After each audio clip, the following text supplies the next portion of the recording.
Ooh. Oops.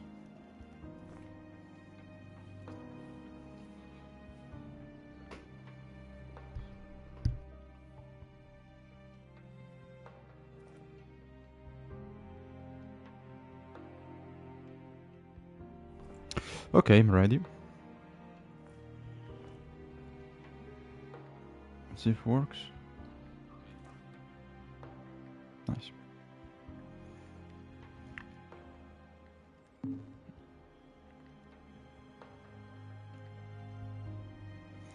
Yep, okay. Yeah, okay, nice.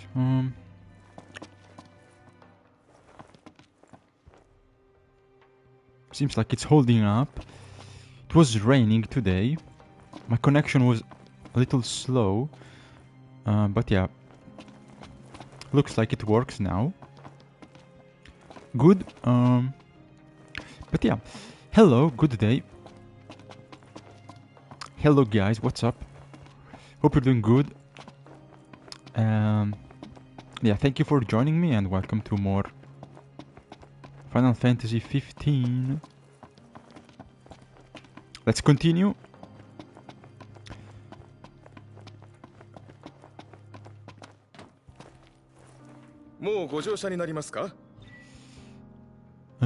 Wait, did I... Hold on, wait. Did I do the quests? I think so. But yeah. Last time we did the Ignis DLC, which was okay. I kinda liked it. It was kinda enjoyable. Yeah, I think that's it. Yeah, I did the mini chocobo, yeah. Yeah, I think we're good.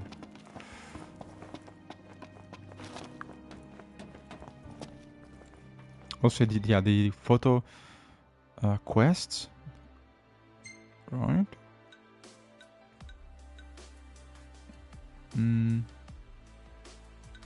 Yes. Okay, good.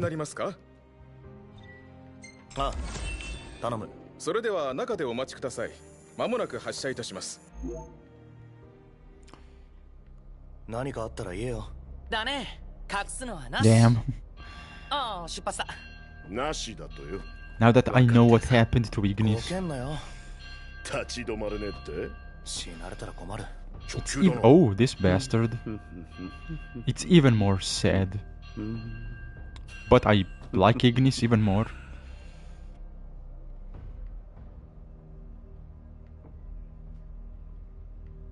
Maybe my favorite character. Could be. At least now.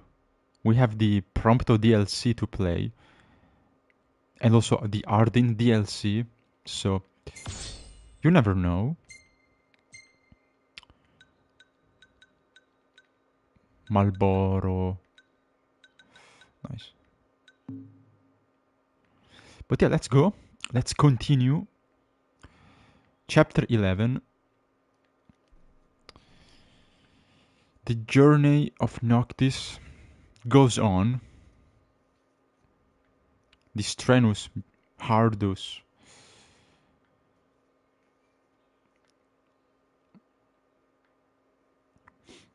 A very difficult journey to become king.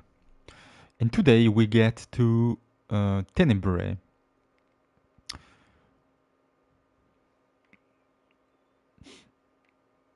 Homeland of Luna. It's a shame she will never see her home again. She can never come back.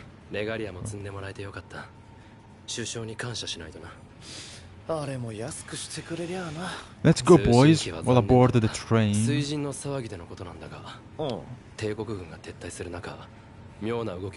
what awaits. 神殿の方へ向かうのが見えた。止められなくてすまない。俺も意識を失って生きてたんだから。いい。足音が聞こえてきたな。ああ。グラディオ。And yeah, there's a bunch of people here. 人探しだ。気になることがあってな。おう。探し当てたぞ。すまない。気になるってなんだよ。夜の長さのことだ。最近長くなってってんだろ。ルシスでも噂は聞いていたが、ここ数日でもだいぶ変わったように思う。ああ、このまま変化が加速すれば近いうちに。一日夜って。大げさだとも言えねえな。六神も半数がやられちまった。星や世界に影響が出てしかりだ。まあな。夜が伸びれば死骸も増える。そっちは実感してるしな。ここでも誰かはその件を話していたんだ。それで俺が探しに行かされたってわけだ。ご苦労さん。行くぞ、待たせてる。ああ、分かった。行ってくる。ああ。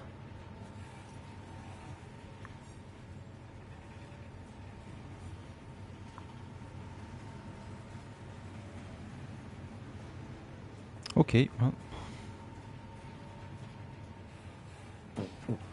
I mean, I could at least get a drink or some snacks. おっといたノクト。すごくない？この景色。あ Wait, see what? あ、マジでどうなってんだ。Hmm. わけわかんねえな。 What? What is that? Fog? Like snow? I don't know. Some magic barrier, maybe? Oh, なんだこれ。ほんとすごいよね。雪雲かな。なんかちょっと怖くない？こんなの普通 yeah, 想像 farewell. する俺的にはありえないっつうか。 Yeah, okay, goodbye. I just got... Shit. In the opposite direction? No. Okay. ここで何してんだよ。何突然。落ち着いてよ。びっくりした。ちょっとなんでそれ本気？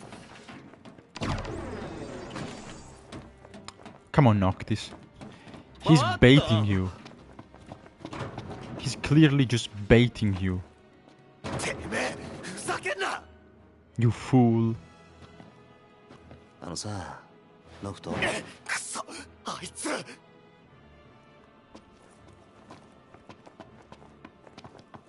Oh shit, that kind of looked like me. Kinda from behind.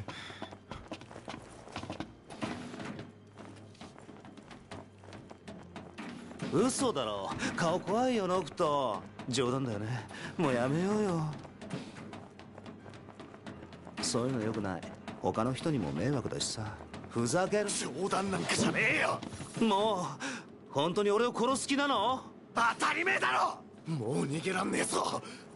Imagine if Noctis hits someone 何が by 目的だ。 accident. ずっとうろうろしやがって。 Oh, He cuts a passenger どういう意味？それ。 by 俺のせいだっ accident. て Oh 本気で言ってん shit. の？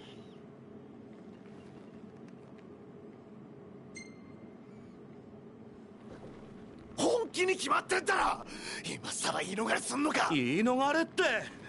待ってよ、本当に頼むからちょっと話を。黙れ。 This is weird. I don't think it's him. I don't remember exactly, but that doesn't strike me as Ardyn. Somebody else making illusions. Like, kind of weird. Eusciello. The fuck? The deserts, okay. Of Eusciello.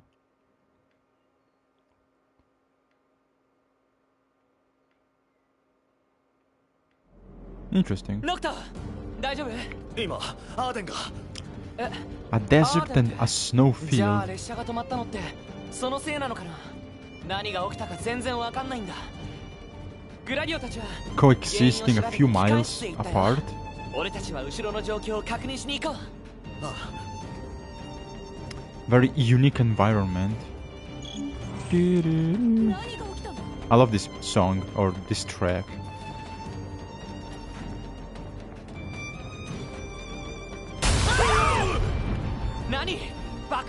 It's one of the best ones.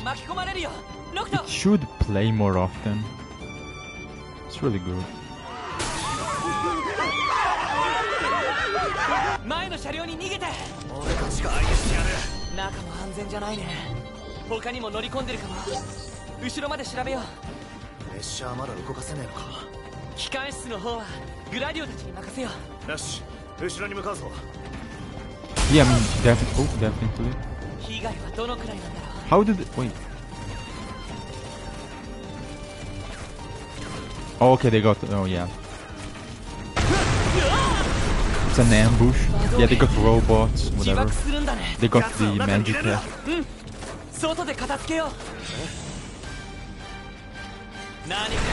Okay, protect... Oh, wait, it's gonna be easy. I can one-shot them, basically. Protect the train!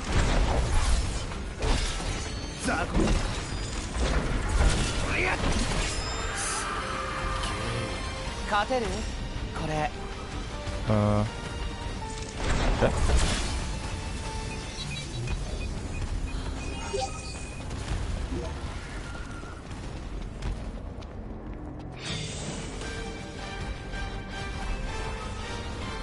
Who? Where? Where is it?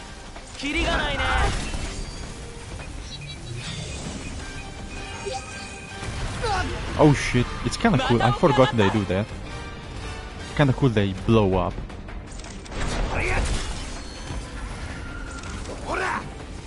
Once they are defeated.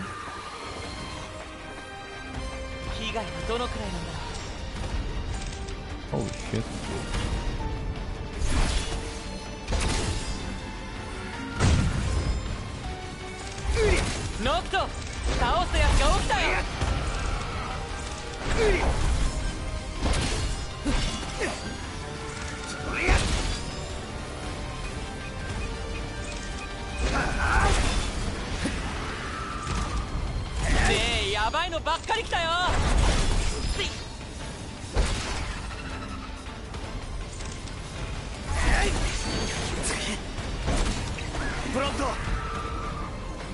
Yeah, that's all yours.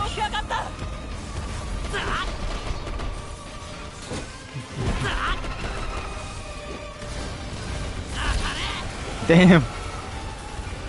Fucking stone cold Prompto. Shooting point blank the enemy. Damn! That was fucking cold.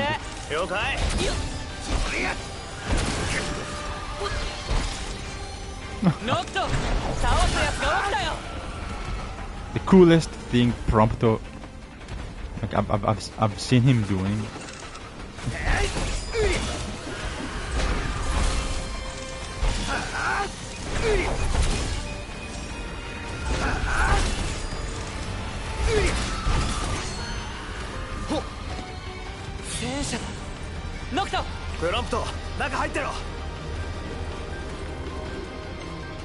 Okay, Imperial tank.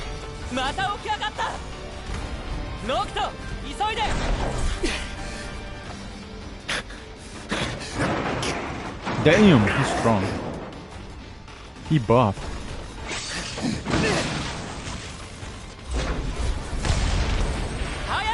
Okay, that was... I was expecting like a mini boss. No, that was...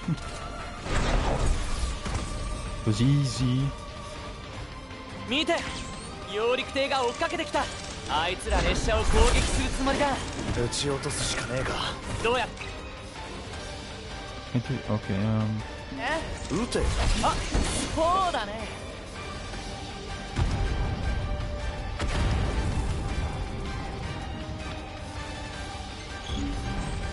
Okay.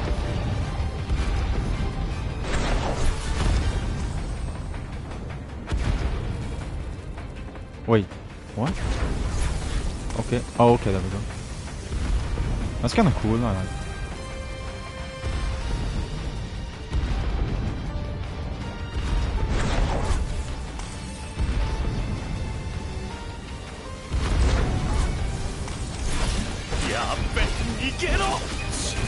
やつばっかじゃねえか。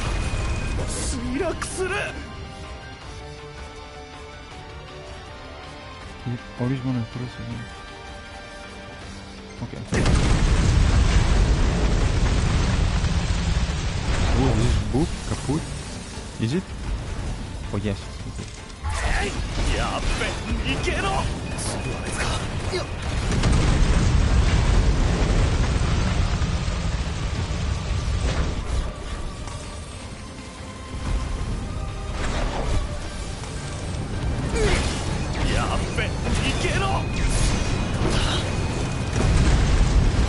He's exploding everything.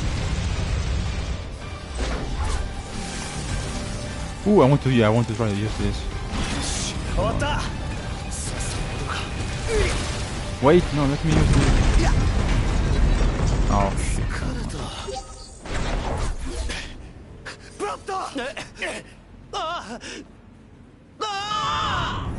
That was cool. It was cool, I like it.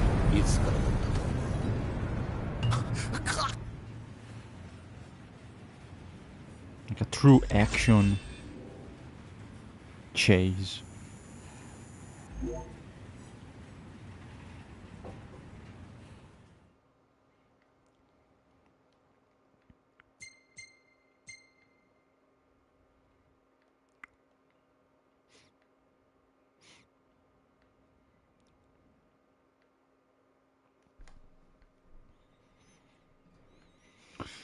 Chapter 12 already, so that was quick.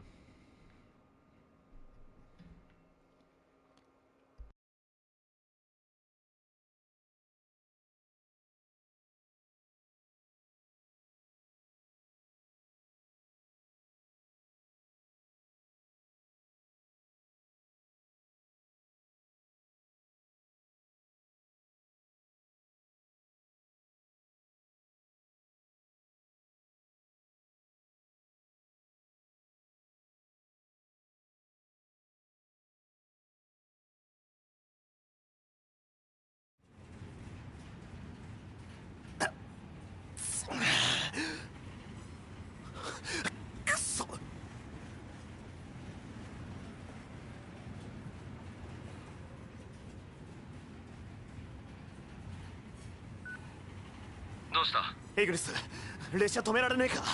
プロンプトが落ちた。アーデン、いや俺が落とした。どこかわかんねえ。結構前。ノクト、落ち着け。状況は分かった。だが列車を止めるのは危険だ。また襲われかねない。他の乗客もいる。だけどもうすぐテネブライに着く。そこで他の乗客を降ろそう。プロンプトは帝国の宰相が絡んでいるなら奴に連れて行かれた可能性もある。そうでなくても連絡があるかもしれない。少し待ってみないか。こっちに来られるか。グラディオもいる。あ、そっちは2人とも無事か。ああ、じゃあそっちに。くそ、また来た。片付けてから行く。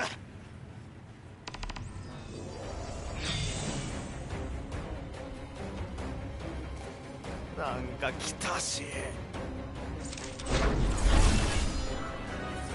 おやっ、ああ、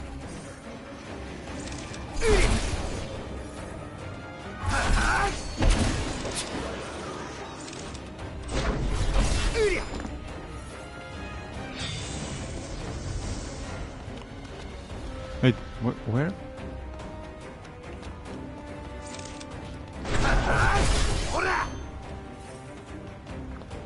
Little goblins. Barely see them.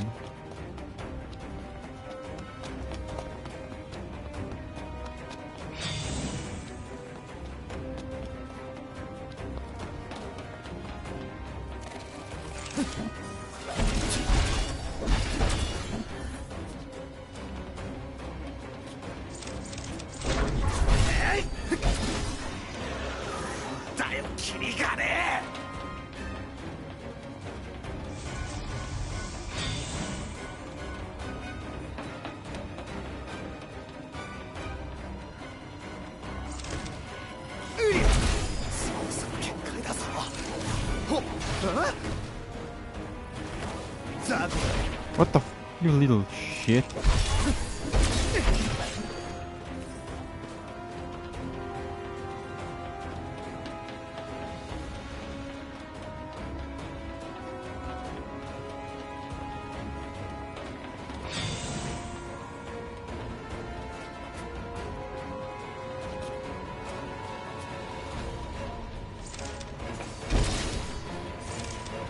Come on, man. Don't make me run all the way back.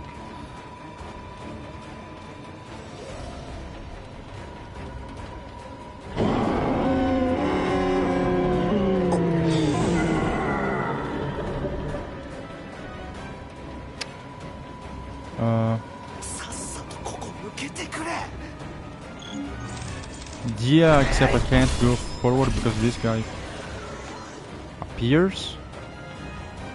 Okay.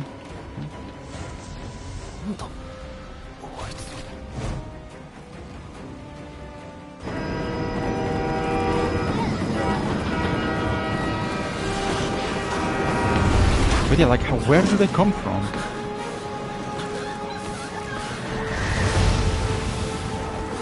Where do all these enemies come from? Can Ardyn, I guess, spawn the demons? Anyway, here's the Leviathan. Yeah, maybe try not to destroy everything.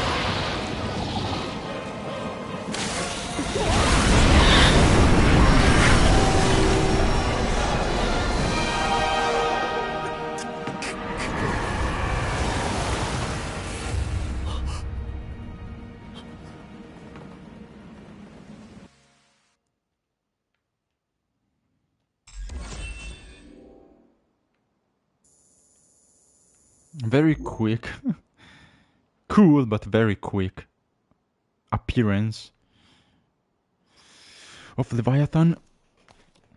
Wish 久しぶりだね。 she could help, like, more often. Actually, you could summon 知 when り you たければ play, けば but 宮殿までなら案内するよ。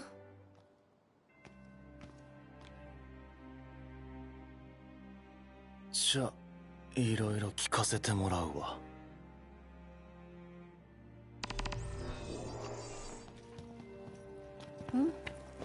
あんたその目はああ、ちょっと怪我をした。見えてないの？視力はほとんどない。戦いでか。大変だったね。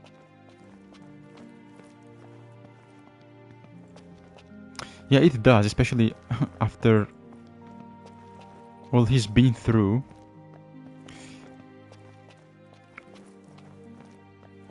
And yeah, we escaped the ambush. We got away. I'm sorry, we got away, but we lost Prompto.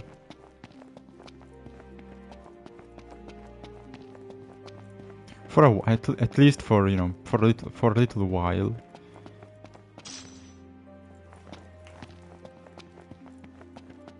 Okay.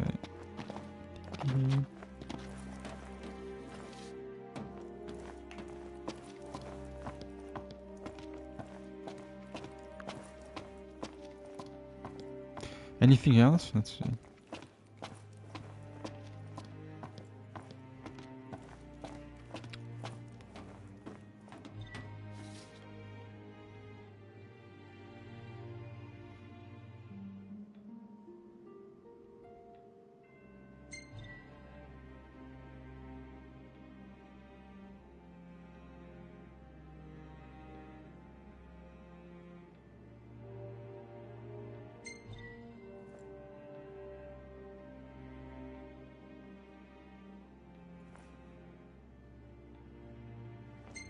Interesting.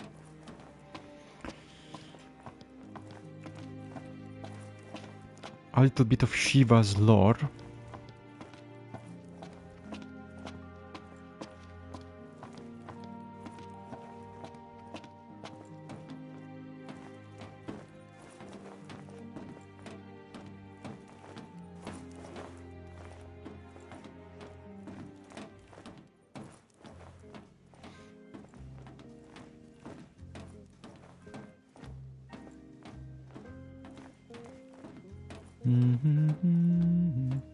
Yeah, we saw we saw the snow, the mountains, etc.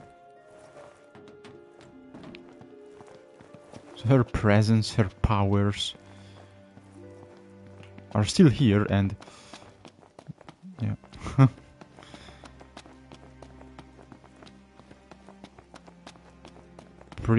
Pretty obvious. She's gonna make an appearance soon.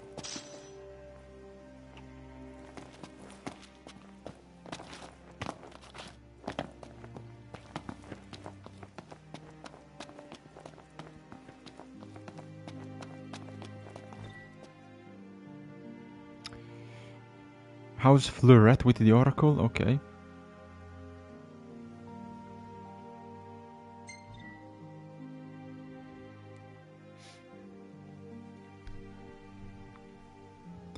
With the king, there are ties. Okay.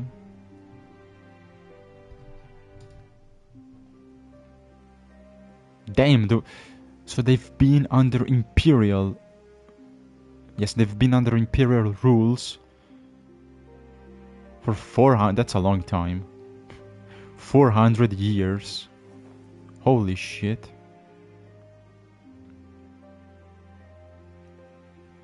I thought it was more recent, but damn. 400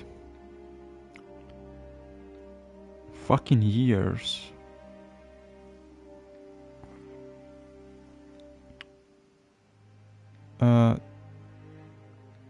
Okay, a fire, of course. Of course, accidentally. You know, there was a fire.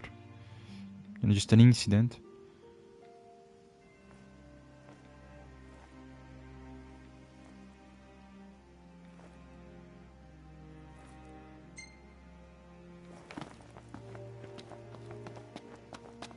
It's a shame we don't get Luna here, because I mean it looks cool. I mean, the location, this setting is very cool, interesting, and yeah,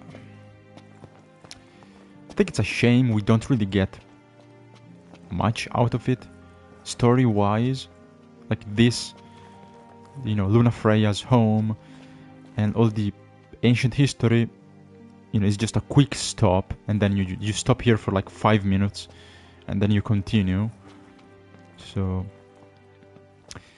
but yeah, I wish this was like a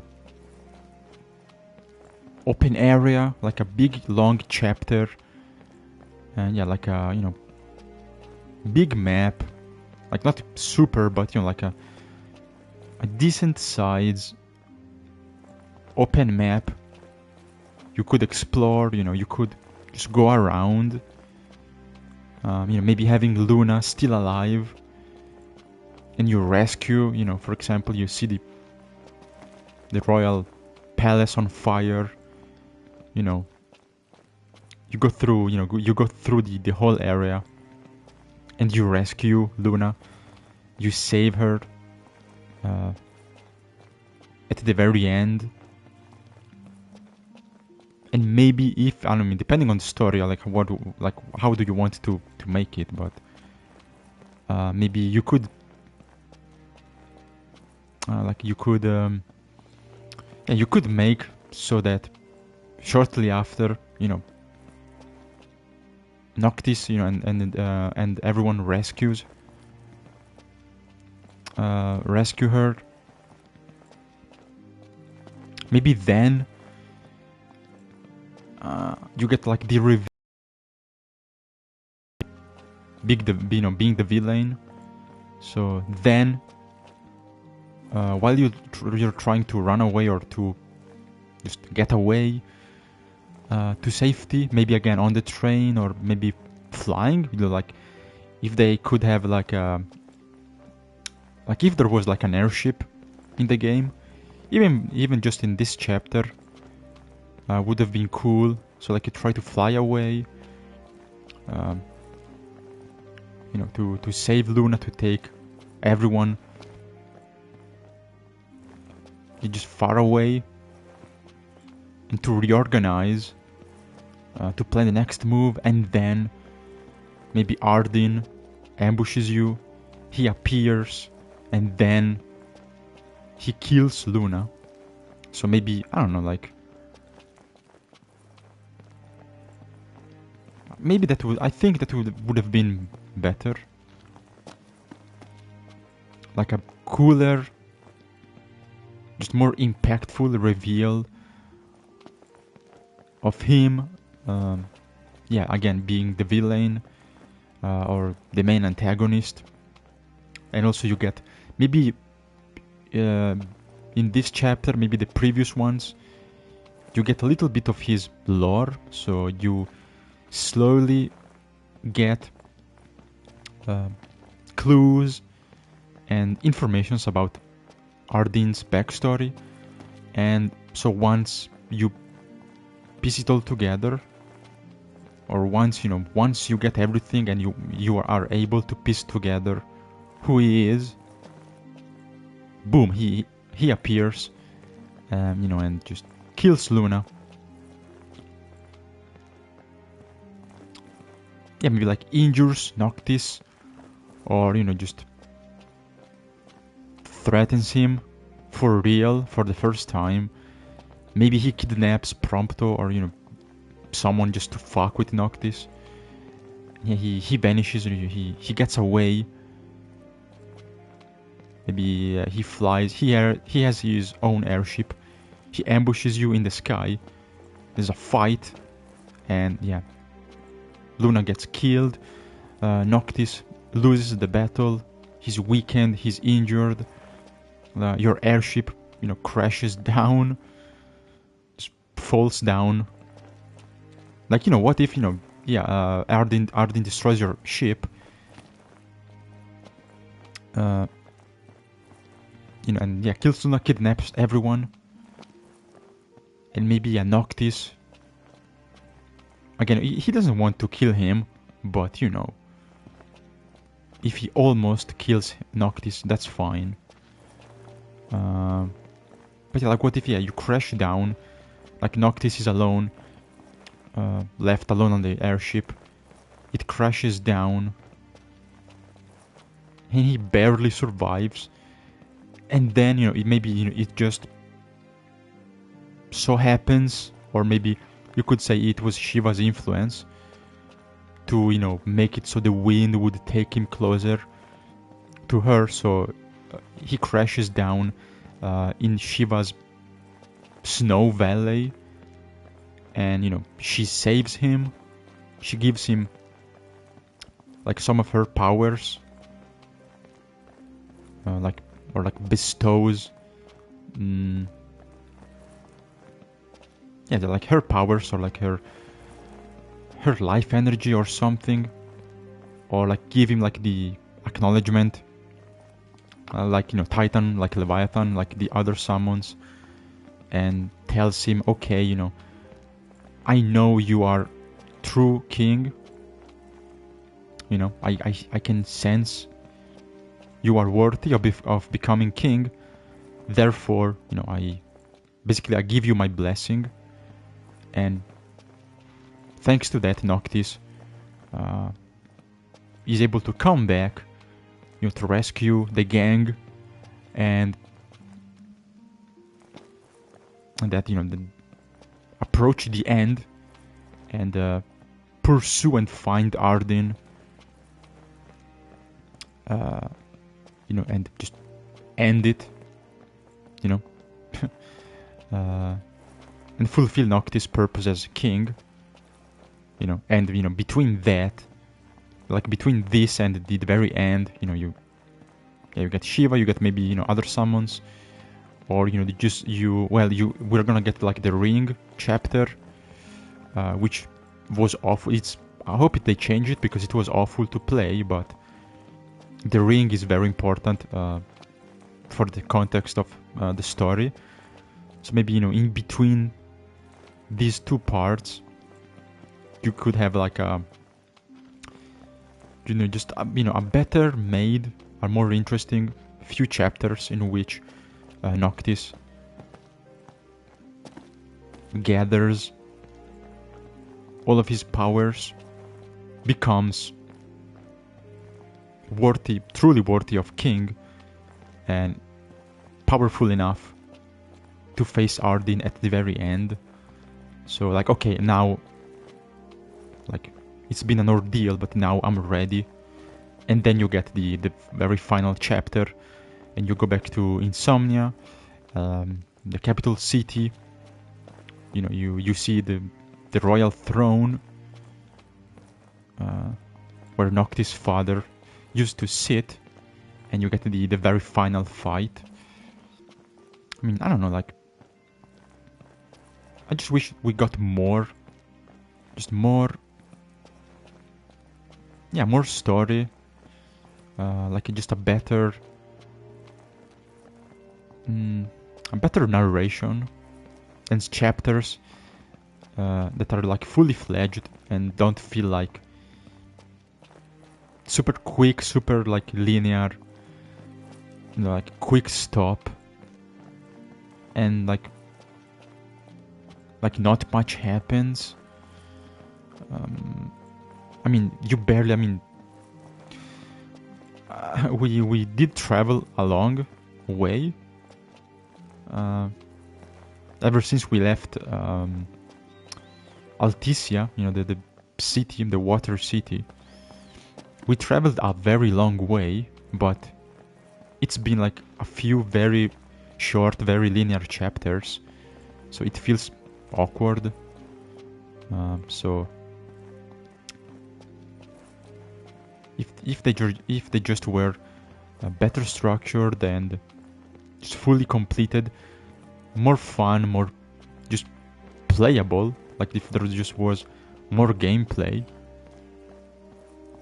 and like fewer set pieces in which you just do nothing, just walk, kill some enemies, then oh cool, cutscene with Leviathan, and that's it. Like, you know, just, yeah, I just wish we got more, like actually more game, or just more gameplay, more to play.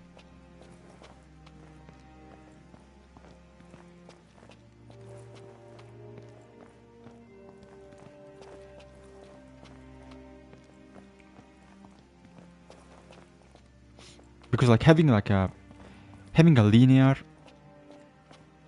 story focused second part is fine.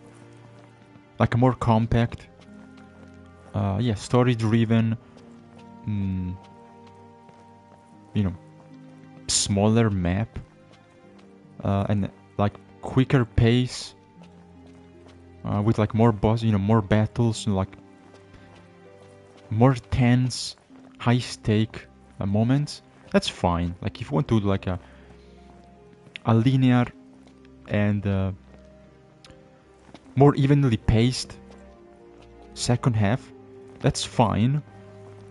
But you know, this is way too quick. Everything goes too quick. It's way too short, and I mean, it's too little. Like you actually barely get to play, and when you do, it's just very quick, easy, like normal enemies, normal battles you've done already like a billion times. So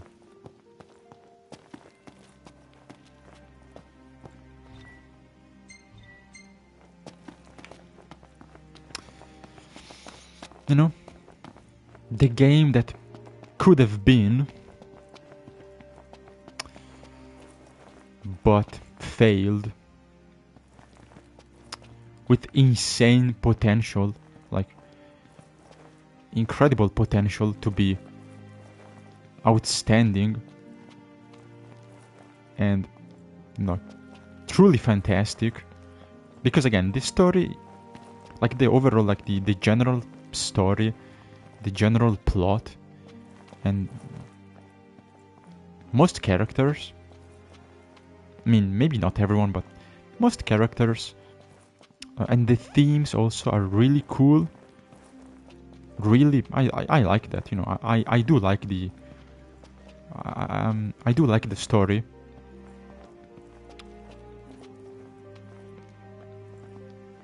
Like what's, you know, I like what's the game about. I like what the game is about. I think it's cool, it's interesting. And yeah, I do like the characters. They also have they're just interesting, cool. They they do have character. They're not like they have backstories and stuff. They do feel like proper characters, and they have a lot of potential. But just like Luna, more than anyone, it often feels like they are wasted because of how rushed the game was, especially the second half. And yeah, they feel like they feel underwhelming because of the narration. So like how the story is told. Again, the story is cool, is good. I like it. I like I like the story. I don't like the narration, which is how you tell the story. Like, oh yeah, the story is about, this prince, and the legacy of the royal family and the crystal magic and the war with the Imperials and the mystery of this antagonist, and how this young prince has to go on a journey and suffer and do sacrifices and overcome self-doubt to become a worthy king so that he can save his kingdom, save his legacy, save his friends and his beloved ones. So like it's cool, like okay, like like becoming a king. And see how a young prince like Noctis, who lived in his nice bubble for all of his life, he suddenly has to measure up and adapt to his life be destroyed. Like the world he knew suddenly no longer exists, and it's cool to see like a young, naive, pampered prince struggling not only mentally but physically as well, because containing and using the royal powers is not easy. It's very demanding, and in the ring especially, it can kill you. Or you could be like the same thing happened to Ardyn. You can be rejected. Like the royal powers and the legacy of the ancient kings can reject you, and they say, no, you're not worthy. You're powerful enough to use the ring and you can use the powers, but you are physically strong and apt for magic, but we reject you because you are not fit to be king, because of how of who you are, because you are selfish, or you want to use powers to do bad things, so yeah, everything cool, you're good, you pass every test except your character, your mindset, which it's not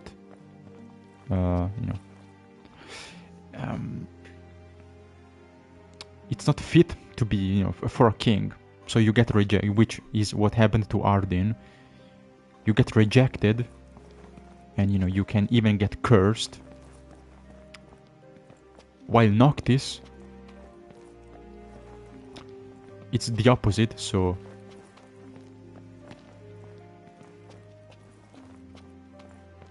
his character, his spirit, is the one of a good king.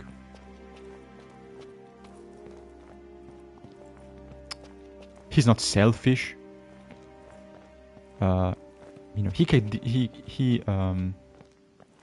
He can distinguish good, evil.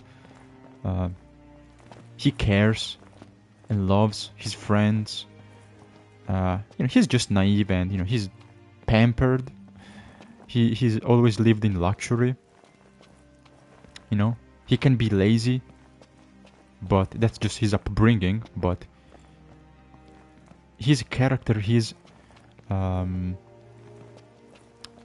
inner mindset, his inner,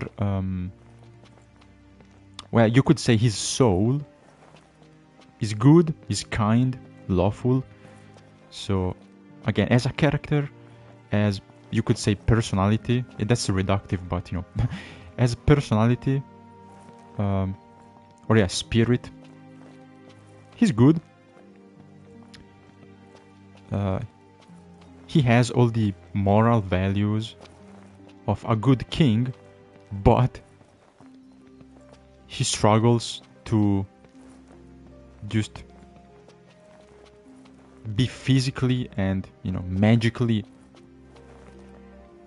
good enough to be a king. Like, yeah, he's good, if he grows up, yeah, he can be a good king. He's kind, like a fair king, who people will look up to and like. But he's weak, he's lazy,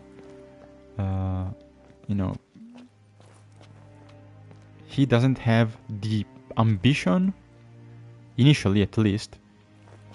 He doesn't really have the ambition to become king. He's like, oh yeah, I'm, like the rich kid, like, yeah, cool, I'm the prince, I will inherit everything from my dad. Okay, cool. I just enjoy the easy life. I don't really care about, the responsibility, or be, good, or up to, or as good as my father, maybe be better. Like, I don't care if people will make statues of me or not because I was a good king. I just want, I just want to chill and just enjoy my privileges. And then, yeah, his father is killed, the city, his kingdom is taken and destroyed. He has to flee, he can't see home, he can't go back home. He doesn't know exactly what's going on, he doesn't know why they got betrayed, why the Imperials attacked, like cowards. They betrayed his kingdom. He doesn't even, and again, naive, etc. He doesn't even know, and he's young, so he doesn't have the wisdom and the knowledge to know, to be aware of, what's happening, like the political background, the reasons why this could have happened. He doesn't even know, like, how the crystal magic really works. Like, he doesn't know shit.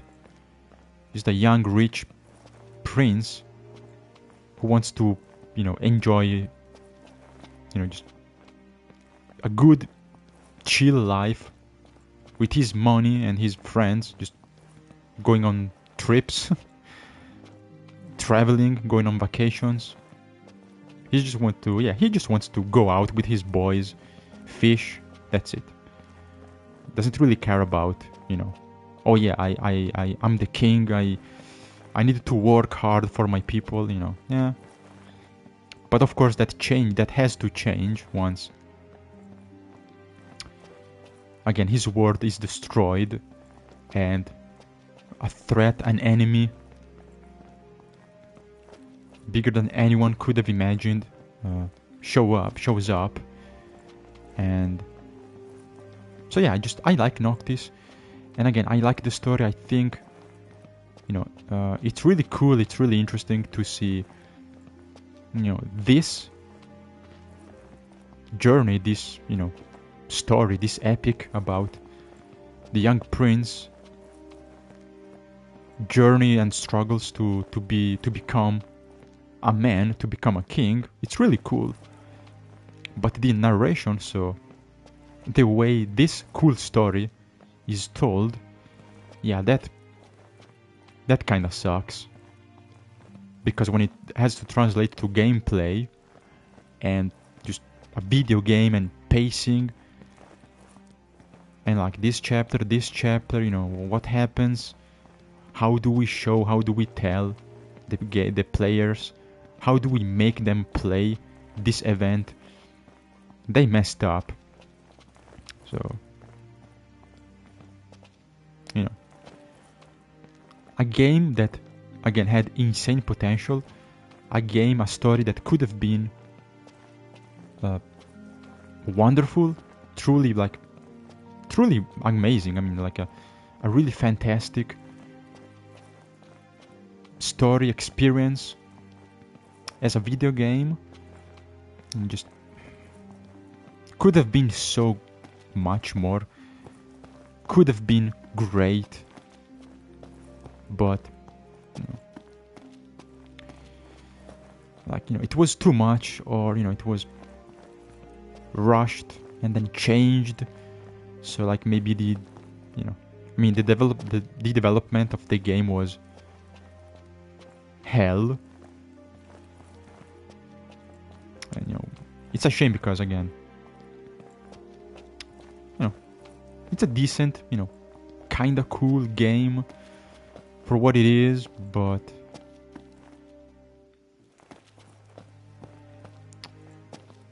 like if things went right, yeah, Final Fantasy 15 could have been 100 times better. So again, back when it was versus 13, I love that concept. I love what that game, or this game originally, was gonna be. I love the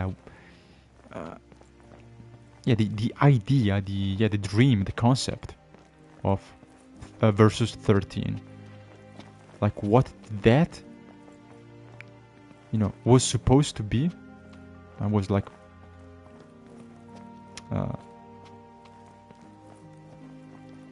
great. I know it was.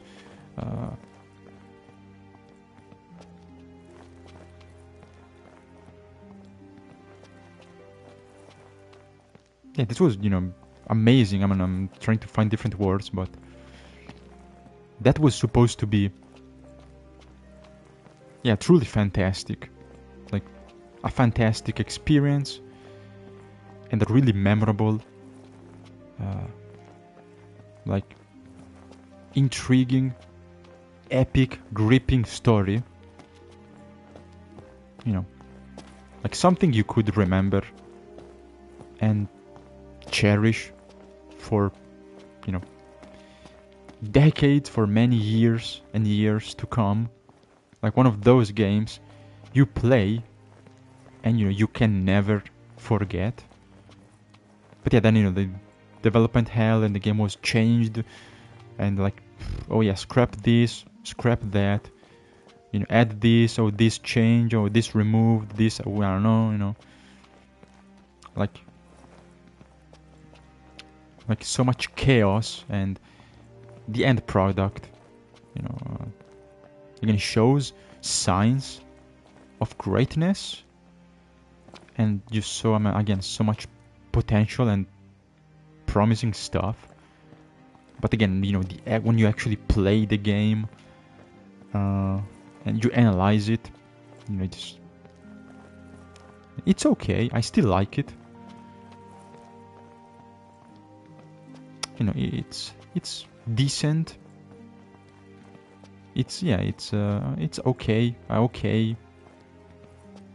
It's a good, you know, if you want, it's a good game, but nothing more. You know, just you know, it's so much cool stuff, and you know, I don't know, it's just a shame. And yeah, the game got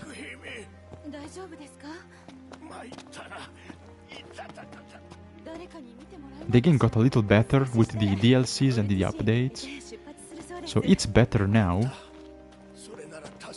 than it was when it came out. But yeah, it's better, but it's still not. It's still not close to, you know,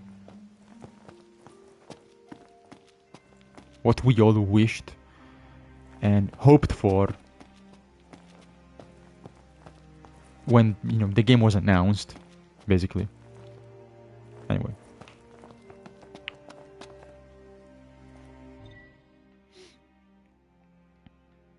Even like as you see here, they just scatter like these like books, so you can read a little bit of lore about the astrals, whatever, the summons. So like, again, you know, the summons in the game have a cool, unique lore compared to the other ones. So, oh yeah, cool background for Ifrit, Shiva, etc. But,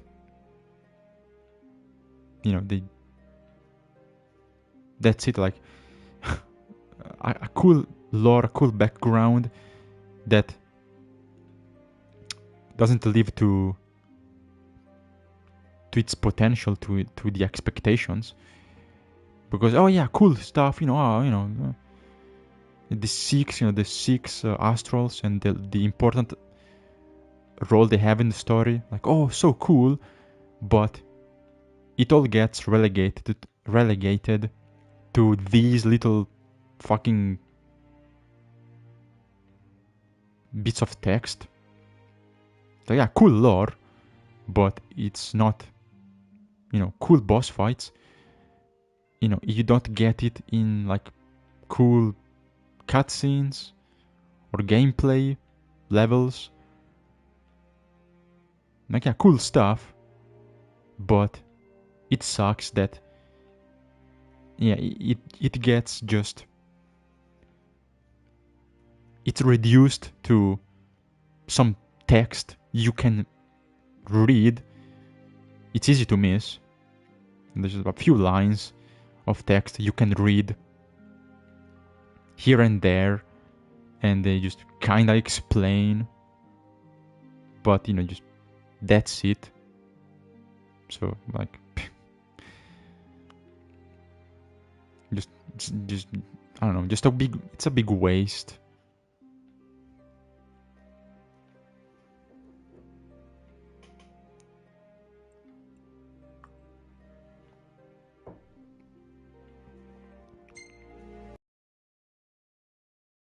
Like, cool.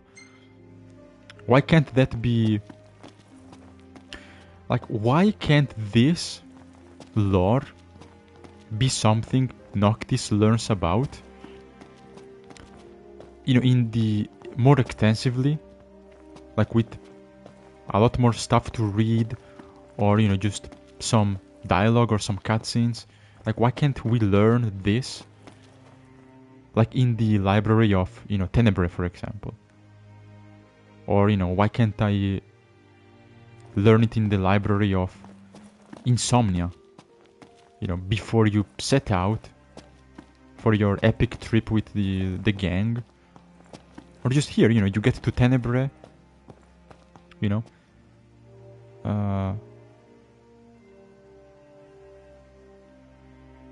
you get here, you go in the palace, you know, you get to the, royal archives,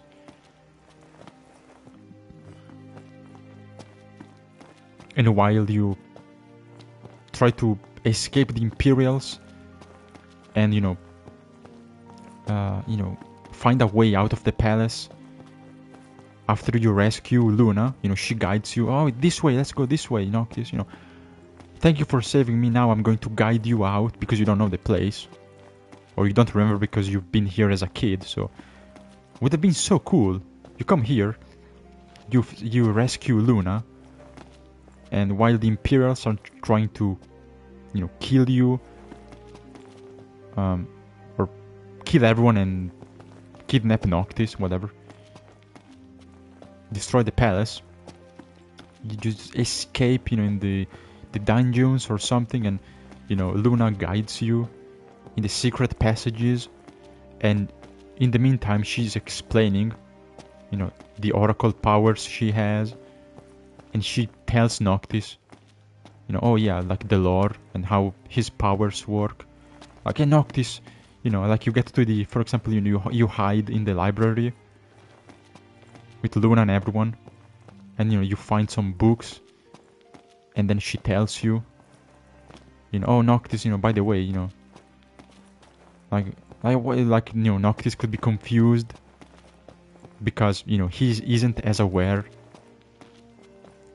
as Luna is of the situation. So like Noctis, like kind of panicking or like frustrated, he could be like, oh no, what's going on, why is this, I don't understand, like why is this happening, like what are we supposed to do? And then Luna, since she's supposed to be a crucial, like the most important, except Noctis because he's the protagonist, but to me she's supposed to be the second most important, obviously. The second most important character, even more so than Ardyn, because of her powers and her role and her relationship with Noctis.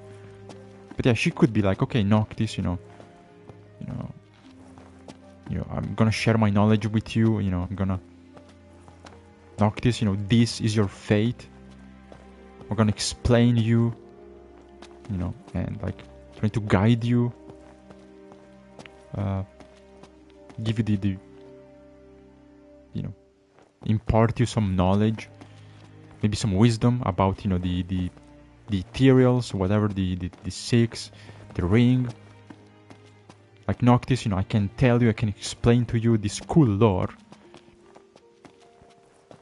Now that you saved me, and that you now can start to understand your fate. Like, okay, Noctis, this is your purpose, and you get to learn basically the lore, the base lore of the game, the ring, the gods, etc. The oracle powers, the Lucci's powers, you get all of that cool stuff in a cool cutscene, or it's just dialogue with Luna, with like a very important character, like you get exposition through stuff that is more interesting and cooler than, oh yeah, just read a little bit of this random book on the bench. Like, why the fuck is this here? Like, this book with crucial lore informations is just placed on this random bench. So why is it here? Anyone could just fucking take it. So like, this is super important. The ring, it tells you what the ring is about. Super important stuff. It's just on the bench, like this NPC, this old man NPC, he could literally fucking sit on it. He could sit if he moved, or if someone else wants to, like imagine someone else, tired, injured, They see, oh, I need to, I need to rest, I need to sit down. So any random NPC could just approach the bench and literally sit their ass and put the ass on the book with the crucial lore, like...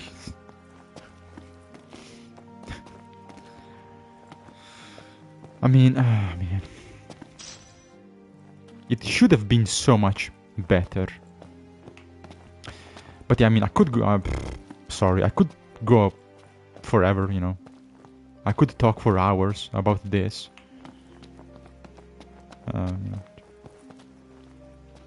Wait, can I?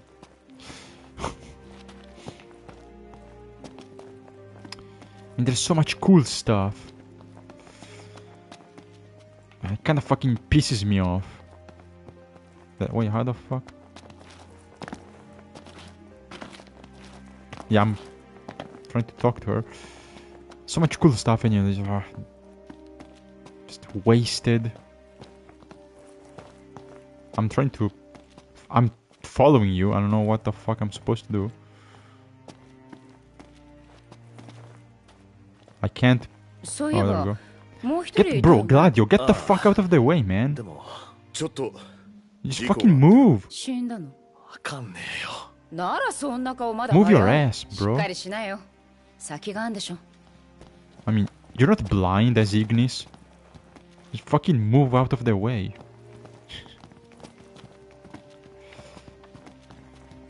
Anyway, sorry for the rant.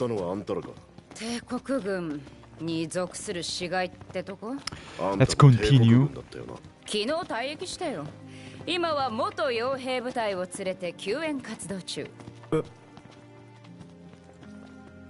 I think next time...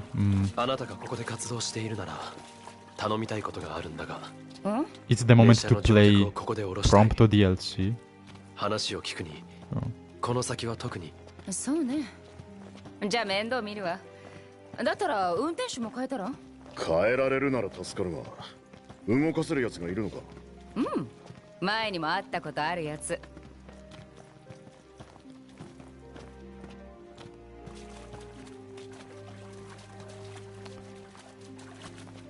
Man。ほら、この二人、ビッグスとウェッジ、打たれ強いからね。安心していいよ。どうも久しぶりです。で、何の話で？ Biggs and Wedge. テートに運転して。Hold on. I mean, look at this. So fucking cool. 頼めないだろ？ま、そうっすね。了解した。優しい心遣い、感謝するぜ。あ、そう？ Filters? I don't know.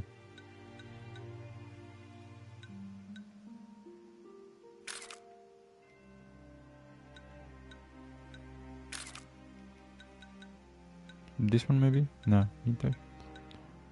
Memory? I don't know. This one?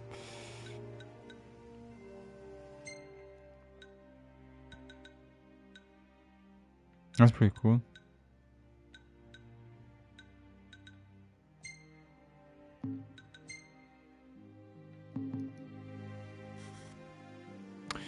It looks, I mean, come on, like it looks so cool.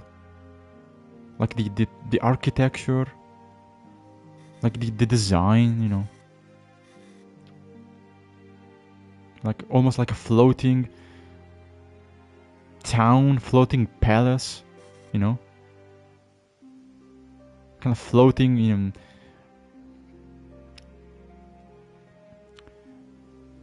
above the valley with, you know, the tall rock towers, all the, you know, see like all these bridges.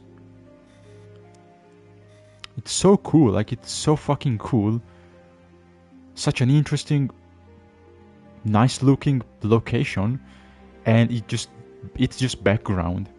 You can't go there, you can't explore, you can't, you can't, see what's inside, you can't enjoy, that building, which looks so cool. Like just a waste. Could have been such an amazing level to play through. Like, go fighting and exploring and just going from bridge to bridge in the palace and escaping. So cool, but no, it's a waste because it just ends up being a background,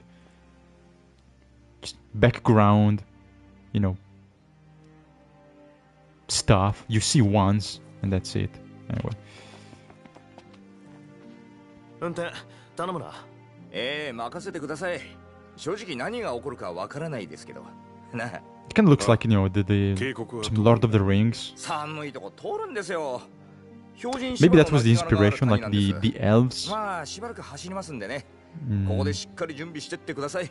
あ、宮殿の人と話しました。Place? この近くにいると思いますが。Yeah, there's some Lord of the Rings. Cool shit, like cool fantasy. 分かった。行ってみろ。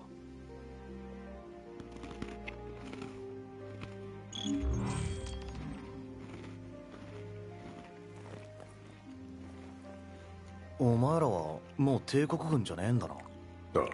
なんせ救援活動するには軍を抜けないと。お嬢が限界来ちゃってましたから、波に乗って。お嬢って誰？ああ、アラネア准将です。あ？帝都も死骸だらけでしたから。クリスタルもずっと放置しちゃってるし、軍の中だって不平不満でいっぱいでしたよ。市民は無事なのか？皆家にこもってる。ちゃんと生きてるのか、それとも戸を閉めたまま死んでるのかはちょっと不明ですね。Yeah, I mean this stuff they talk about. 出発するときは声かけてください。それじゃ行くか。I think the panic, the chaos, all the people here, like being scared, all the destruction of their まあ、こっちもいろいろあってね。their home. That could have been so much cool to just see for your, with your own eyes. Like so much better, so much more immersive to see, people fleeing and, just chaos when you walk through, the palace, just when you walk around. No, it just, it gets again. It's limited to. Oh yeah, this guy tells you. Oh yeah, people are hiding because they're scared, and there's demons around. But you okay, I have to trust you, bro, because I can't see it. So.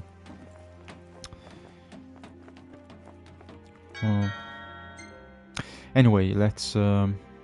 Let's continue. There's no weapons, no? What is this?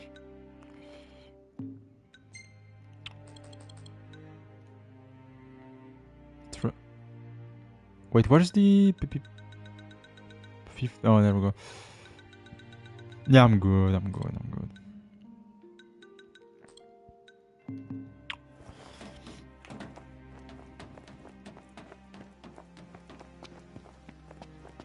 But yeah, next time I'm gonna play the Prompto DLC.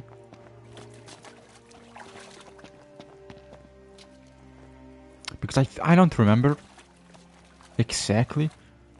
I think he comes back. Like, like everyone else. He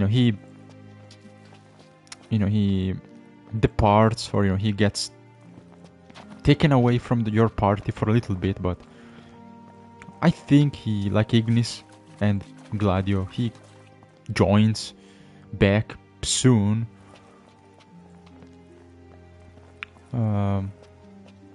So next time we can see what happens to him after the train battle.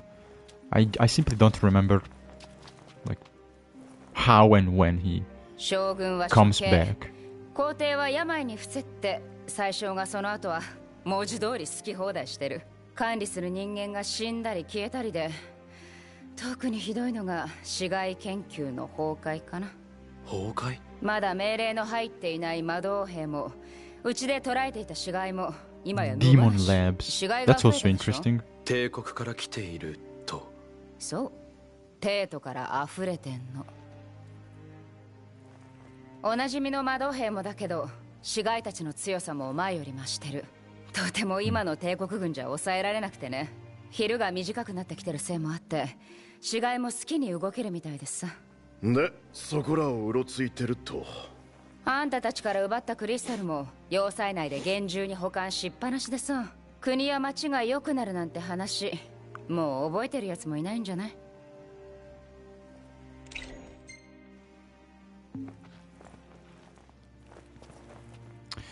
Well, since Prompto isn't here, it's up to me to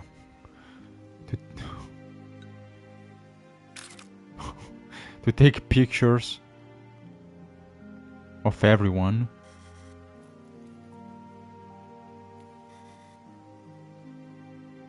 So where's your weapon? Huh?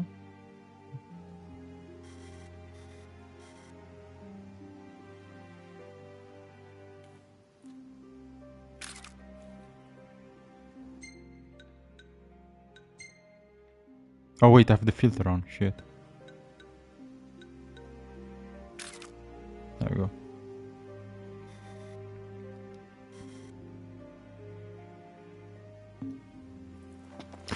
That looks more like Elden Ring, yeah. With Dark Souls and Elden Ring archives, you know. Especially because it's placed up, very high up on a rock. That literally looks like Elden Ring Raya Lucaria Academy, the Magic Academy. That looks, which is good because that's a very pretty, very nice location. I guess probably the best location in that game, but it looks pretty much the same, which is a good thing. And also, you know, Dark Souls, Duke's archives, like, you know, same look, same vibe, which is really cool. Which is it's really nice.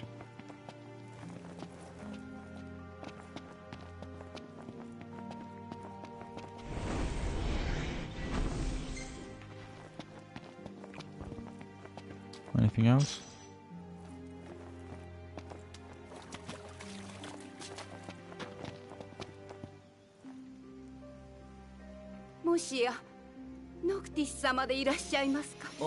So now, I don't remember what happens.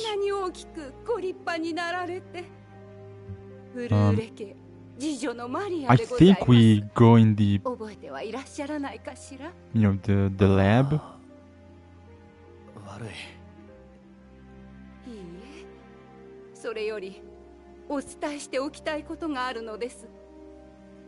ルナフレーナ様は紅葉の指輪を Unless they change something. お返しできましたか? But then I don't know if you just go there, or like you, 何よりでござい like ます。 boom, you teleport next chapter, or レイブス様も if 報われましょう。 something happens. I think. Oh wait, I think that's when you rescue Prompto, is it? Yeah, maybe that's. Again, I'm not sure, but now I can't remember. You maybe, yeah, you go there, you rescue Prompto yourself. この指輪をノクティス様へ。私の代わりにどうか。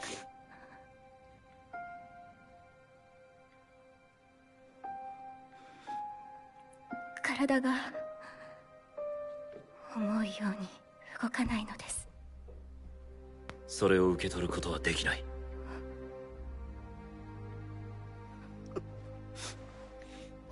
お前が自分で渡すんだ。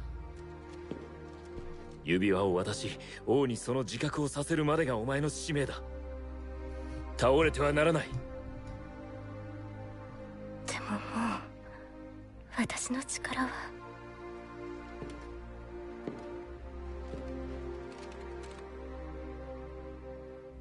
果たせ、ルナフレーナ。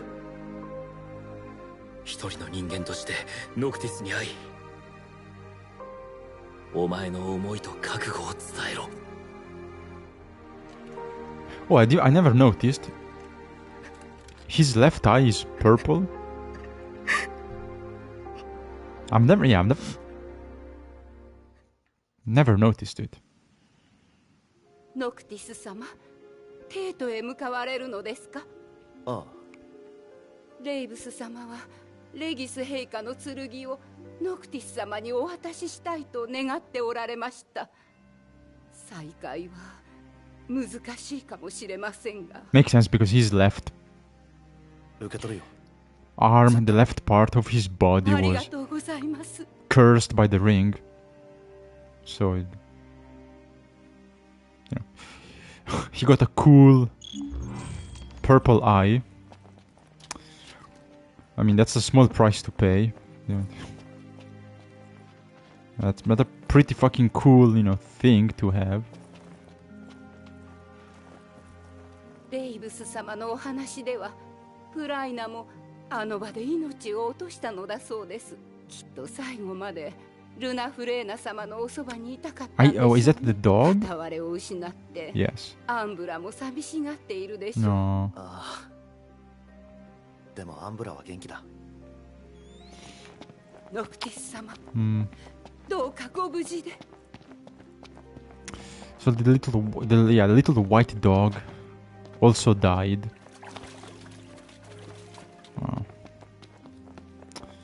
Rest in peace. At least he was, with Luna. Also, I mean, the little, the two little dogs, the two little black and white doggos. That's also something, that's cool, interesting. Like I like it, but that's another thing that was undercooked. Like they barely show up, but they have like a pretty important role. Like they seem just like random dogs, but even the dogs deserved better. クリスタルさん、厳重に保管してるって言ったでしょ。本当に誰も近寄らせてもらえなくてね。皇帝でさえお預けを食らってたんだ。研究者たちに流れてた噂だけど、クリスタルと関係あるのはむしろ死骸。宰相が皇帝にあれを奪わせたのは死骸や魔導兵に都合が悪いからなんじゃないか。そんな噂が現実味を帯びてきたね。王様が守ってきたっていうクリスタル、死骸に聞いても別に不思議じゃないよ。帝国が持ってたって仕方ないからね。使える人間が持ち帰るべきでしょ。Okay, let's go. Let's go see Ravus. So he might give me my father's weapon, which is one of the royal weapons. Noctis needs to command his powers as true king. Need to collect all of them. 結婚するの嫌だった？ルナフレーナ様がすごく喜んでたよ。ドレスが届いた時もニコニコして、ノクティス様のこと大好きだったよ。Well, thanks, that makes me even more sad. ありがとな。Thank you, little girl, かつてレギスは成績に選ばれたノクティスの運命を憂いて for putting salt in the wound. テネブラエに来て変化した。レギスも寂しげだったノクティスもカンナギとしてではない大きな力があなたにはある。私はカンナギである以外に特別な力など持ってはいません。ただ本当は婚約のお話をとても嬉しく思いました。ノクティス様にもう一度お会いできるかもしれない。それが本当に少しの間だけでもよくて、私の中にそれを嬉しく思う気持ちがあるから、持てる力の全てでノクティス様をお支えしようと思っているのです。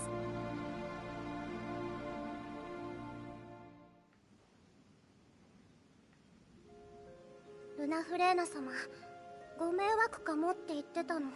そんなことないよね。あ、ないよ。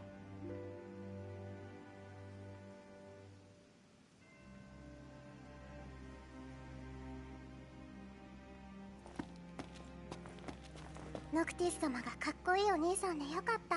どうもな。夜はもう明けないのか。ずっと暗いままですね。とうとう夜だけになっちまったか。Yeah, it sucks.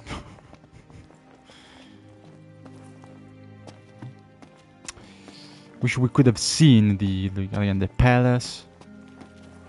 Just having more Noctis and Luna dialogue or scenes together. I do really feel like she dies way too early. That's why I said earlier I would have made Ardyn reveal later, like now, or you know, much later in the game. And kind of like, you know, not as much maybe, but Luna is kind of like Jill in Final Fantasy 16. Two really cool characters, two important characters, and both of them wasted. They just deserved. They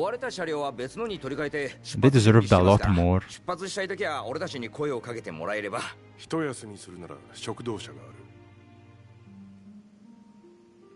Just, yeah, kind of wasted characters. そろそろ出発しますか？なら乗ってくれ。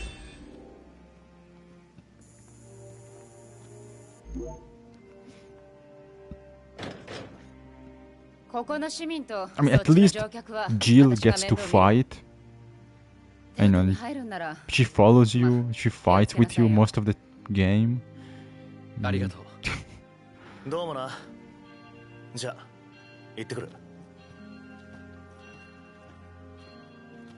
Luna gets like she gets 5 minutes of screen time and then she fucking dies. Come on, man.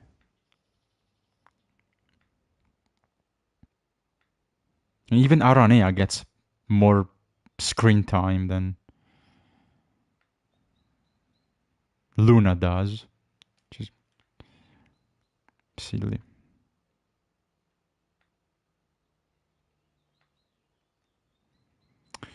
Gorovas Rift. Yes. This is cool.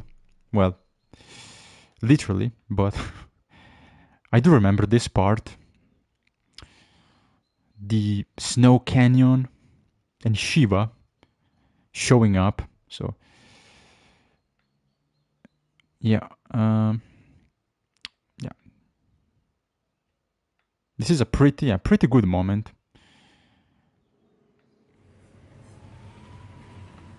Pretty cool chapter, kind of like a segment, I guess. It's a nice, interesting segment. 外は雪だ。中も冷えてきたか。標準の亡骸があると言っていたな。亡骸じゃ刑事はできねえか。Again, 無事に通り抜けられるよう。if we had a Shiva boss fight, 入る覚悟もしねえとな。could have been so fucking cool.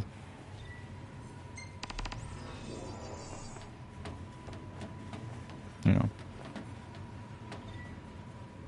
No, wait, well. 渓谷を抜けたら帝都だそうだ。ずいぶん近くまで来たな。Explore, I mean, I don't know, like... Can walk around, maybe there's like, yeah... Pretty useless items. Not much.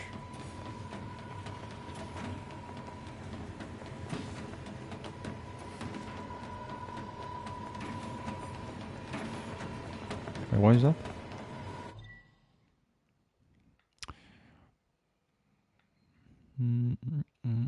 Damn!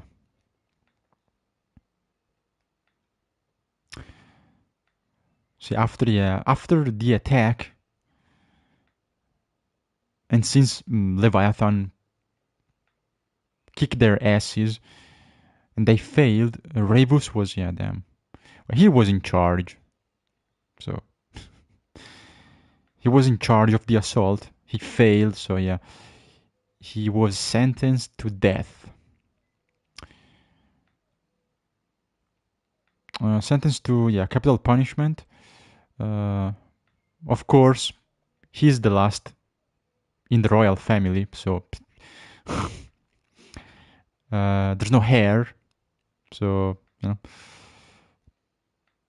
successor, yeah, they would need like elections, but well, the emperor could choose someone else, or you know, replace him, or yeah, they could, yeah, have elections. I don't know. Anyway, okay.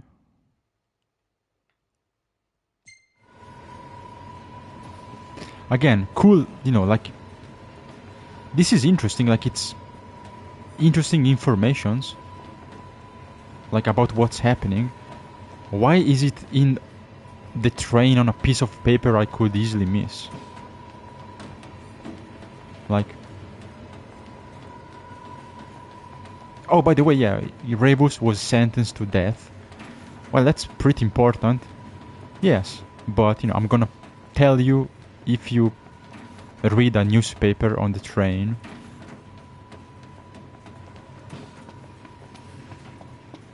You know.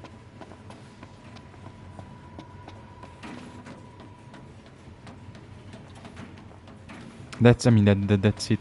There's nothing else. Wait, no, maybe.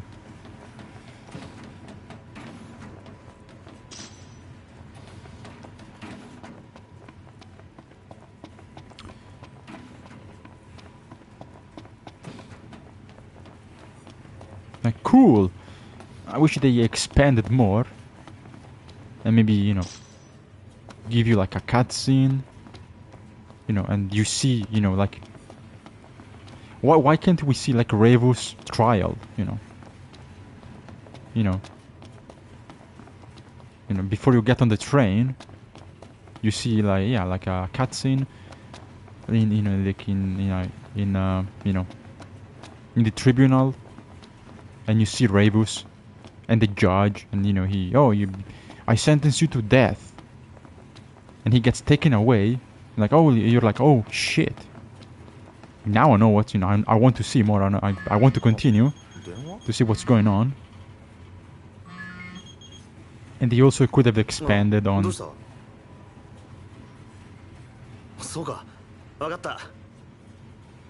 fuck?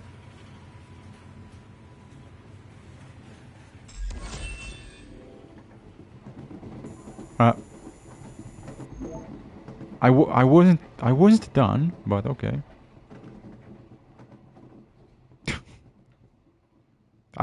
There was an item I could pick up anyway. But yeah, I mean, they could have expanded on the fact, like the newspaper says, oh, maybe, you know, it's the, you know, God retribution, divine retribution. It's karma because the Imperials betrayed the gods, so now the gods, you know, are taking revenge. You know, could have shown, you know, have just more dialogue or something about the Empire crumbling. Maybe, you know, because the gods are angry. 多分見える。痛々しいな。標準の亡骸だ。寒いな。Anyway. 俺もだ。さっさと倒せ。ああ、終わらせるぞ。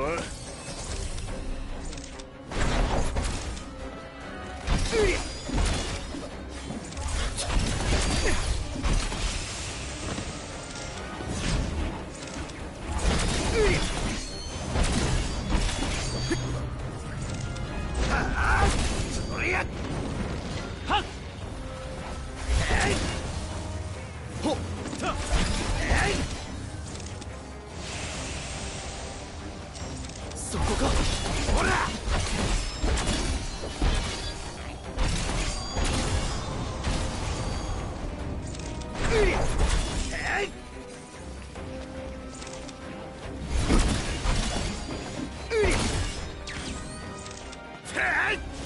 ラディオ。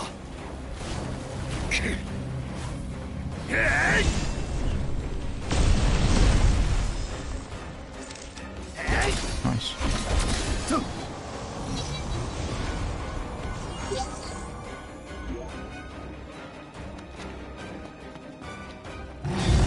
Ooh.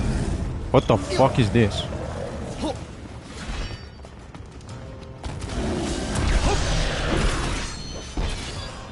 What the ugly fucking bastard. Oh yeah, that's a new enemy. Yeah, it's new.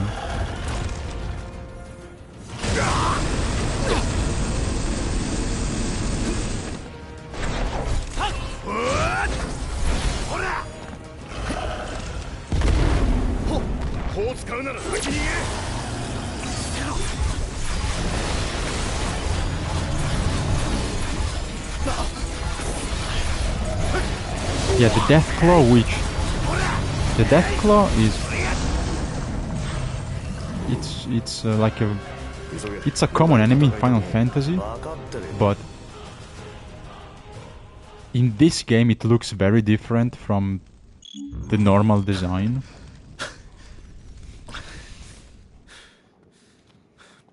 おい、ノクト。どうした？中の様子がおかしい。早く来い。 Like usually it's like a dinosaur or something, like an animal.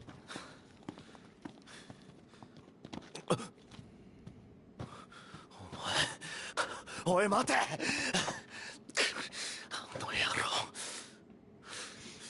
Noctis, you can't say that. That's not the language for a king.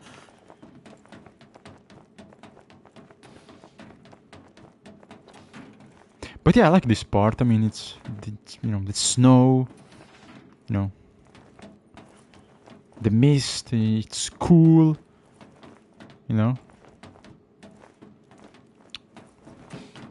You get the gigantic Shiva, like corpse, frozen. It's like a, you know. It's a cool setting. No? Looks unique, looks interesting. I just wish, you know, we could have like a boss fight or something.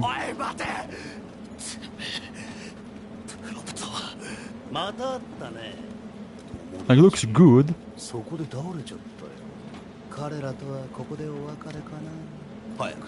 You know, there's a nice atmosphere. Like everything is freezing. But I mean, you know, there isn't much to do. I mean, you don't play much.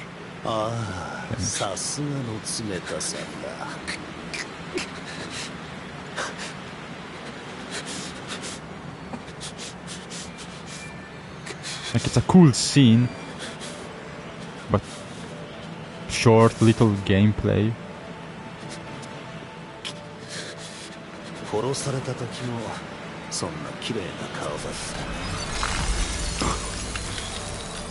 She's like, man, shut the fuck up.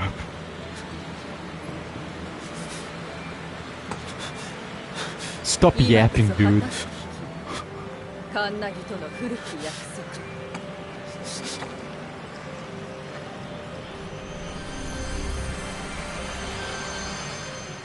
ティアナ、あんたが。星の過去と今、そして我が願いを選ばれし王に託す。 That's a really good design. それが標準の啓示。 Usually I prefer Shiva classic design, but this is great. Maybe the best Shiva design.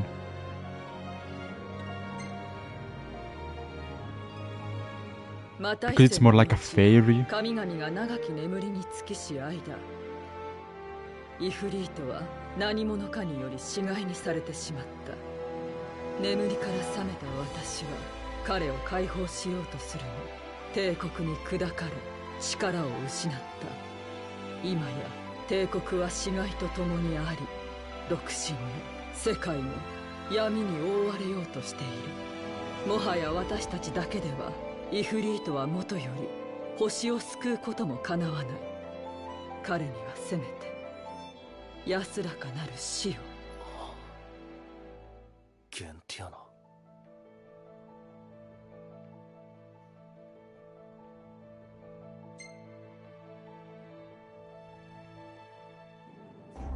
私たち六神は星を守りし存在。各々の意志を持ってその使命を果たさんとしていた。かつて私はあまたの生命の中で人は星に必要なきものと考えていた。儚く脆く、それゆえ可能性や希望といった曖昧なものを信じる人が星にとって有用だとは思えなかった。イフリートは私とは違い、人の可能性を信じ火を与え共に繁栄の道を選択した。私はそんな彼に惹かれ愛し合うようになった。私は彼が信じる人を信じることにした。だが人の文明ソルハイムは高みに達し、おごった人は神を排斥しようとした。恩を忘れた人の行為はイフリートの逆鱗に触れ、彼は人もろとも世界を焼き尽くそうとした。私は彼と戦わねばならなかった。星と彼が信じた人を守るために。人と六神同士の戦いは熾烈を極め、神々の朝廷も虚しく、戦いの規模はさらに拡大した。この魔大戦と呼ばれし戦いによりソルハイムは滅び、星は傷つき、疲弊した神々は長き眠りについた。これが選ばれし王に託せし星の物語。そして私の物語、私の知るルナフレーナの思い、あなたに伝えましょう。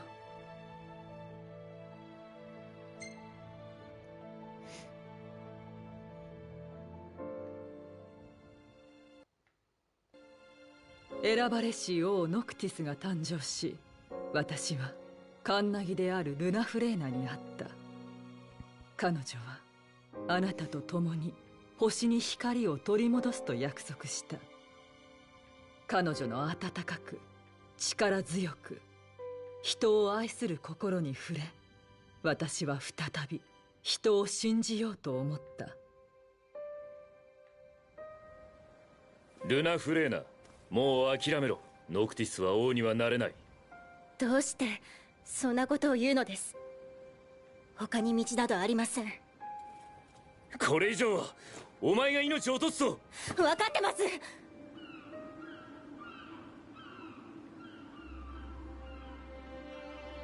後悔はないんです。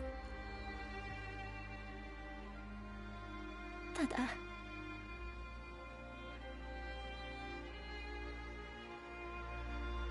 すぐ近くで声を聞きたかった。昔みたいに笑ってその手に触れて。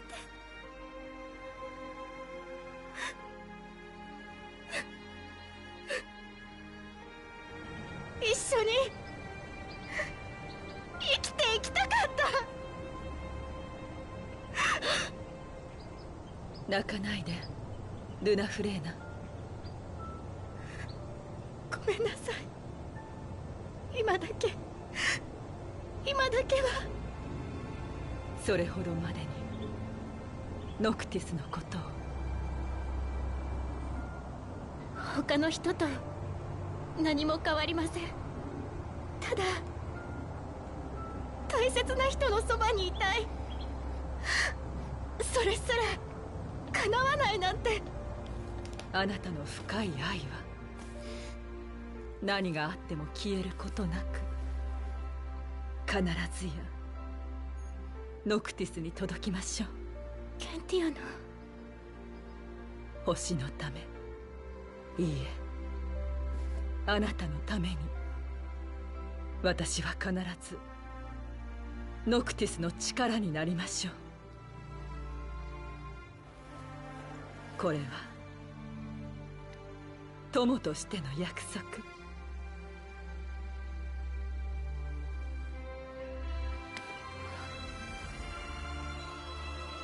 ありがとうケンティアナ。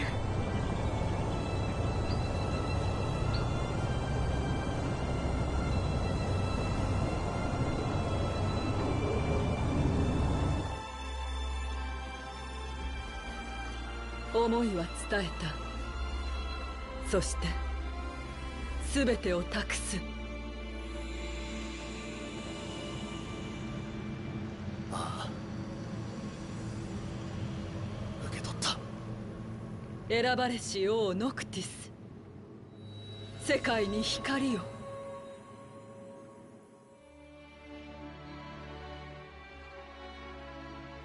I think this is the new scene.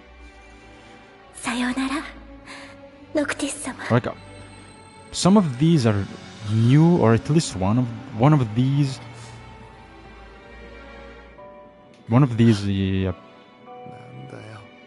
scenes is new.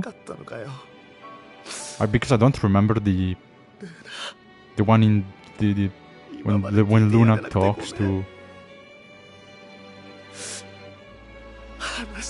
in the flowers field. That might be new, because I don't remember it.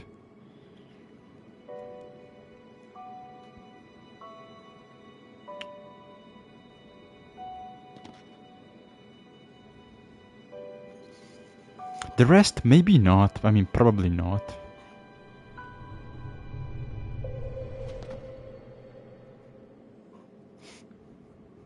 Look at the tail wiggling, that's funny. Noctis' tail wiggling.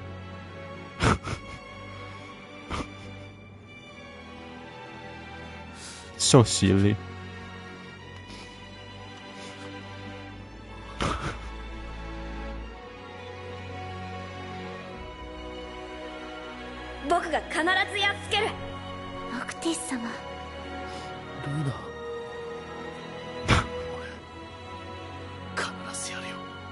The true king cat. King of all cats.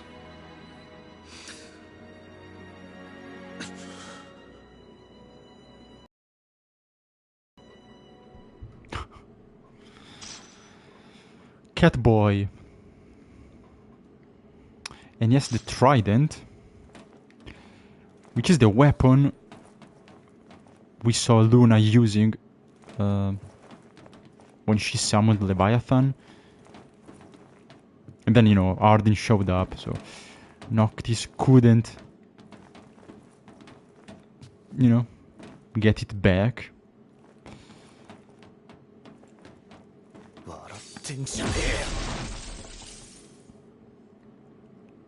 Cool, I like it.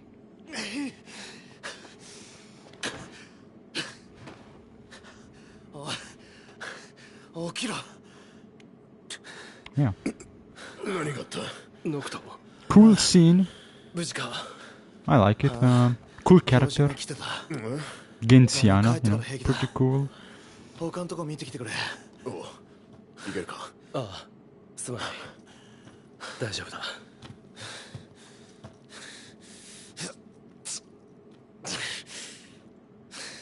Yeah, just interesting, like good looking, interesting character. So yeah, not bad, not bad. Just like a pivotal plot moment. So that's good. I kind of wish all that, lore dump, like, when she talks about, like, the Ifrit and, etc., and the war and the Imperials. So I kind of wish, the lore of the gods, whatever. And especially the role of the king. I wish it was explained to Noctis by Luna more, honestly. Like I wish they, I wish she could have talked to him and told him, this stuff early on.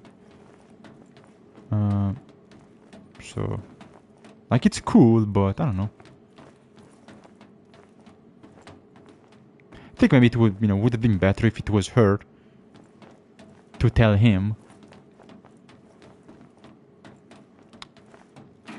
and not, this Shiva avatar, whatever. Like, it's cool, it works. I like it.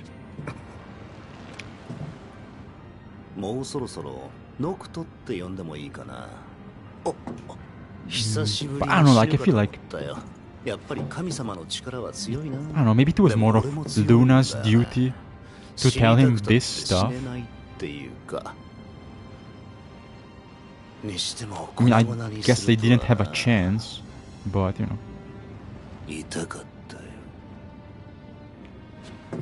because now this, Shiva, Gentiana, she kinda comes off as a Deus Ex, Oh yeah, I'm gonna tell you, I'm gonna info dump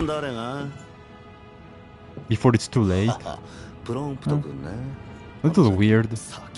テとグラレアわかる？うちの首都そこまで来ればさ会えるんじゃない？ルシスのクリスタルもそこだ。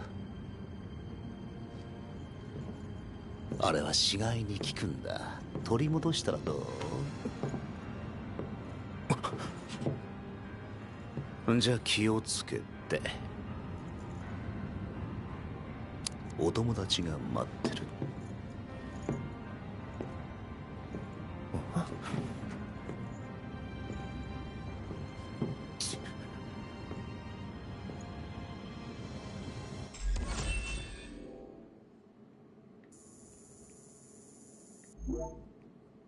And again, I wish we could summon Shiva at any time.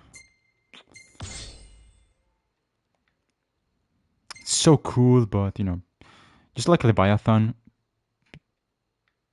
she only appears as a scripted event. Shame.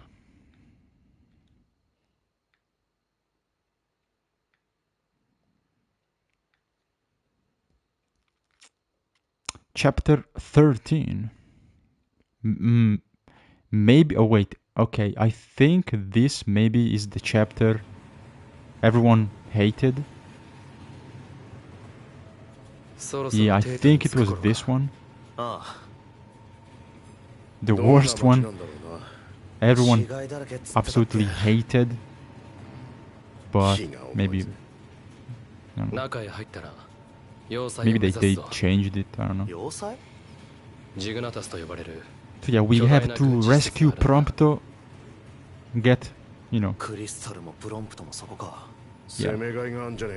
King Rage's weapon. しかしクリスタルに死骸を駆除する力があるってのには驚きだ。そう考えている者もいるだけで確定したとは言えない And が、 you know, 死骸の勢いが Sea 夜が Ravus. 長くなったことと関係があるとしたら、クリスタルの奪還はルシスというより世界にとって重要なことなのかもしれないな。ま、とりあえず返してもらってから。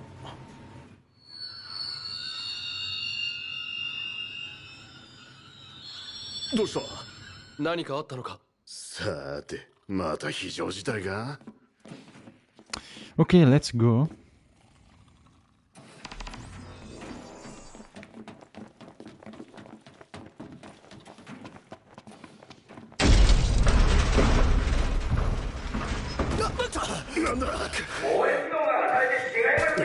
Shit.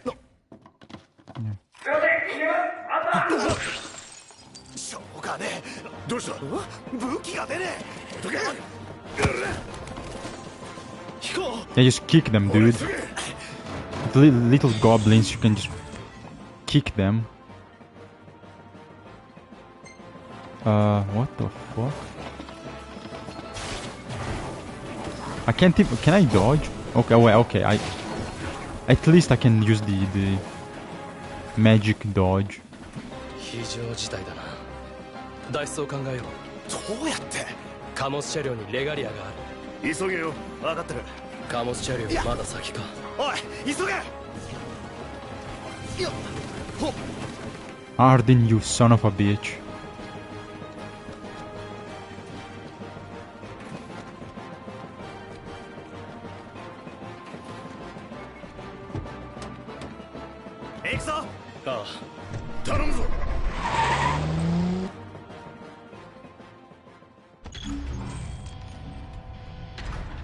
Teto 防衛機能段階4を発動。すべての出入り口を封鎖します。 Okay. 進め、止まんな。わかってるよ。ぶつかんなよ。わかってるって。今どこを走っている？トンネルか？線路の上だ。 Also, I don't remember this one.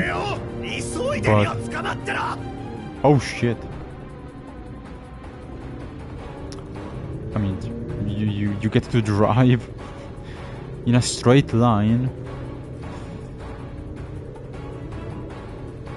Maybe it was already in the game. I don't know. Maybe not. Kinda pointless. But...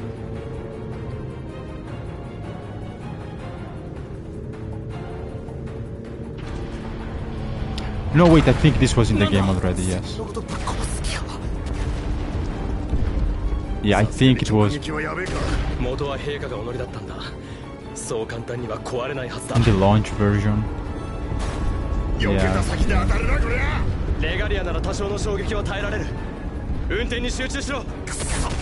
Oh shit. Damn!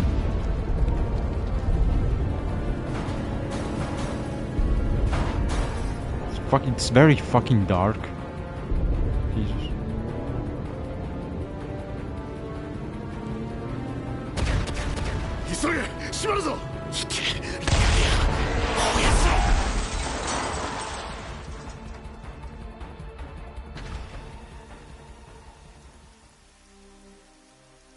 That was fun. Driving for 40 seconds. Wait, do we actually... Oh, I forgot. You lose the car? Like, it gets... Oh man, it gets destroyed.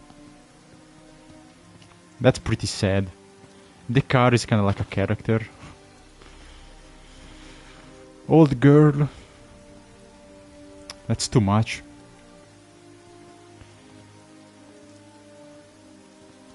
The saddest moment in the game.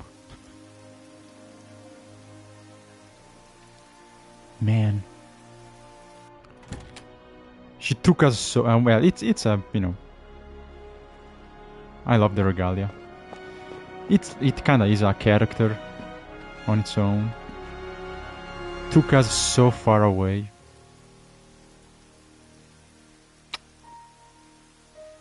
親父 Yeah. ここまでありがとな。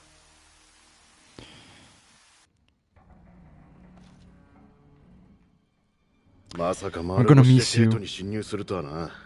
クリスタルの力で本当に死骸どもを何とかできるのか。ま、行ってみなきゃわからねえ。足止めるわけじゃねえだろ。ああ。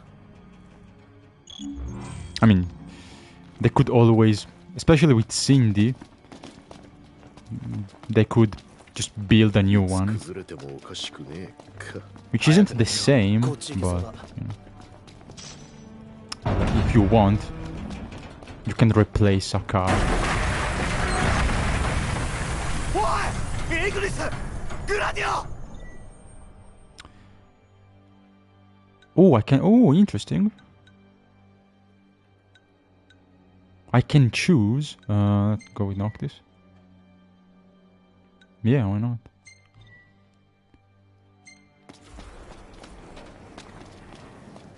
So I don't know. Maybe this is new.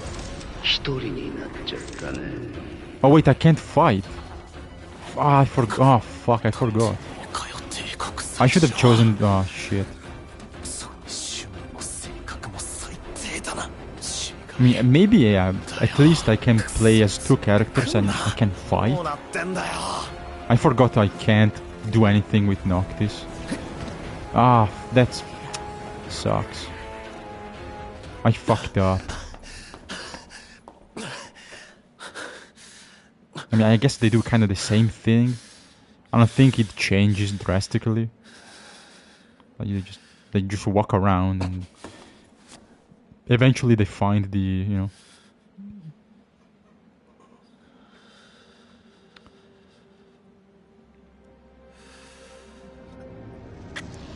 they find each other. But yeah, I mean, this is like the main and the original scenario with Noctis, so let's see if Noctis route is still bad. If the ring, you know, bullshit is still boring as fuck.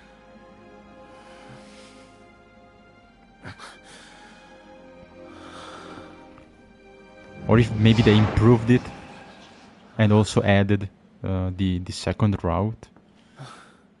I know. Let's see.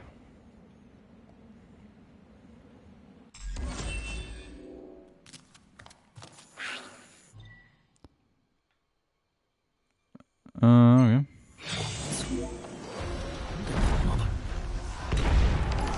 Nice.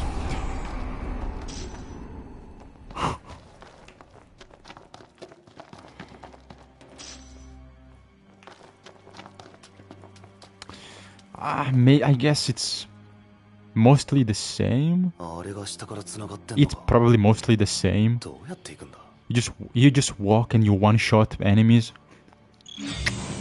which is boring as fuck. But I mean, I can. Oh.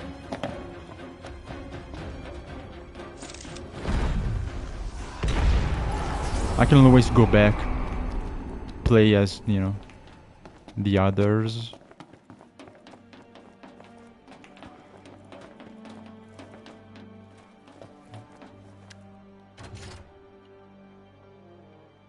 The ring.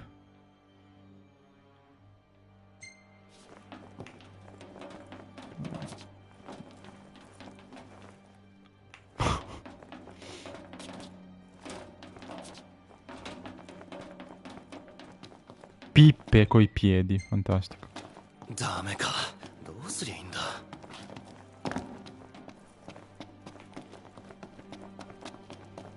Uomo gatto. Uomo... Oh, ah, mica, se gli fai... Uomo gatto OP, perché se gli fai... Se schivi, se gli fai il dodge... All'ultimo secondo gli one shot, è più veloce.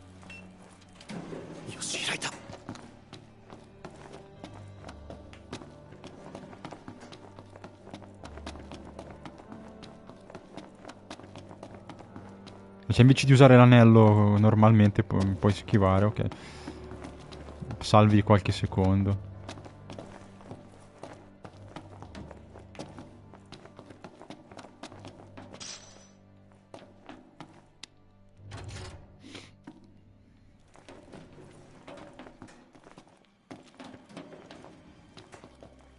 Quindi, non torno indietro.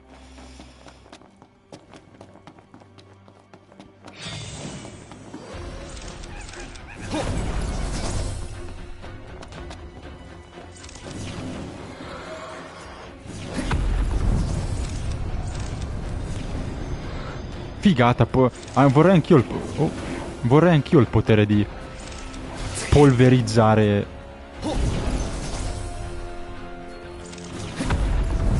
Ok, forse non li uccide necessariamente, ma il potere di schivare un attacco, polverizzare chiunque. Bellissimo. Voglio anch'io, lo voglio anch'io.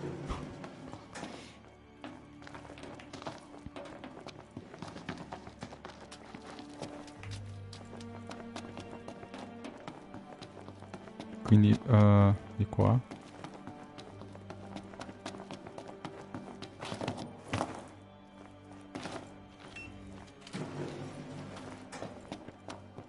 Immagina sei in fila da qualche parte, tipo al cinema, non lo so, ad aspettare, e ci sono 20 persone davanti a te, le provochi tu, le mandi tutte a fanculo, le istighi alla violenza, e poi, op.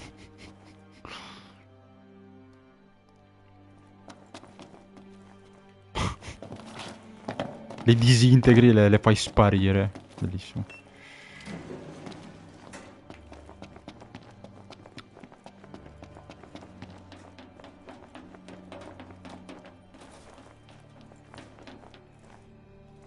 Sì, esatto, sembra cazzo. Trova l'interruttore, la leva, tira il pulsante, sembra Resident Evil, cazzo. Apri la porta, poi.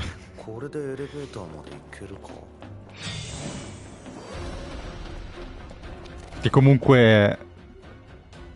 Ah, ecco, vedi, questo è il. Ah, forse hanno aggiunto questo, quindi c'hai Death che usi l'anello e uccide il nemico. Cioè gli toglie vita continuamente, lo uccide in pochi secondi. E poi c'è Holy, che ok, è contrattacco automatico e l'esplosione magica quando schivi.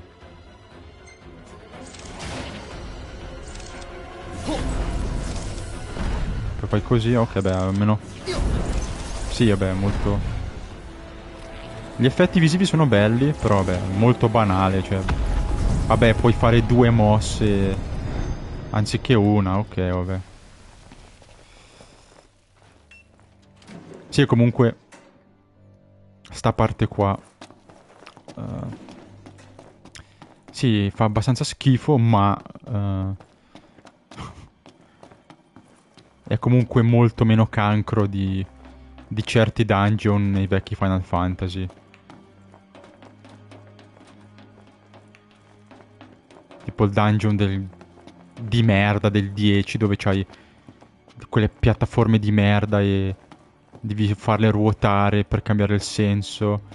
E c'hai Tidus che si deve piazzare sopra e poi si muove lentamente.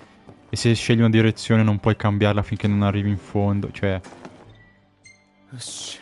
c'è di peggio. Final Fantasy ha fatto molto di peggio nei giochi vecchi. C'è roba veramente cancro. Lanterna verde se non era cringe.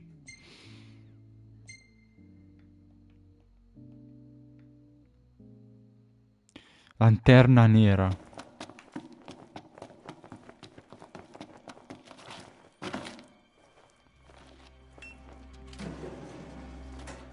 Sì. Ah sì, ti gasa girare in tondo per un'ora. Perfetto. Fantastico. Gasa tantissimo. Oppure il puzzle di merda dove devi togliere le sfere, le palle di cristallo e andare a caso e fare trial and error e trovare il glifo segreto, tornare indietro, scambiare la palla, prendi di qua e di là per trovare il tesoro e sì, insomma. Fighissimo.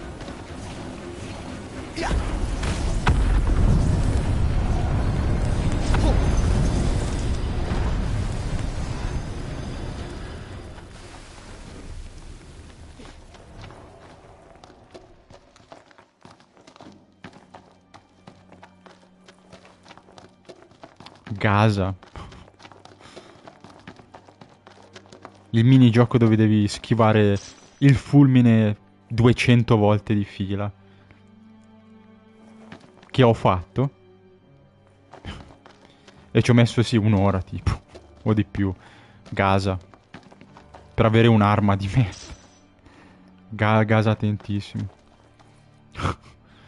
La corsa coi palloncini col ciocobo. Dove va completamente a caso ai controlli di merda.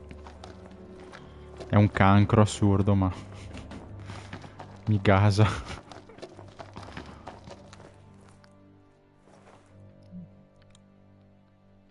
No, purtroppo non sono un esperto di maneggio. Non sono ancora esperto di maneggio di palle. Sono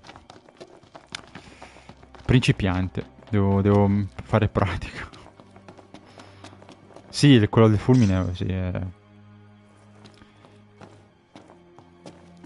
tipo quello delle farfalline nel bosco non è malaccio, è noioso, ma... Però sì, quello dei fulmini è un cancro incredibile. Cioè... Chiunque abbia avuto l'idea di mettere quella roba nel gioco, spero gli siano scoppiati i coglioni. E spero abbiano la diarrea ogni giorno per il resto della loro vita.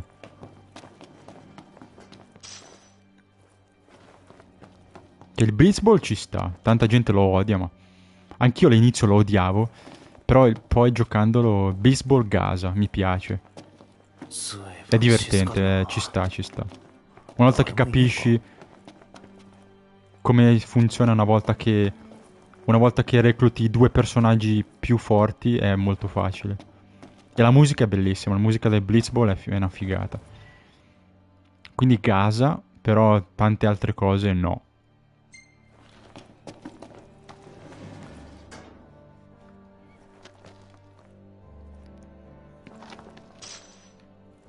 Perché spesso e volentieri i dungeon vecchi sono...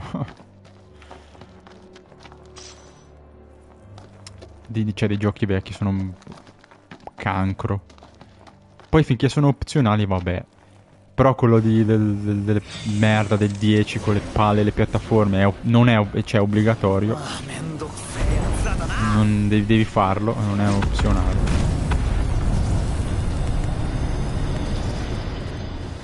Io preferisco sedermi sui ricci senza mutande.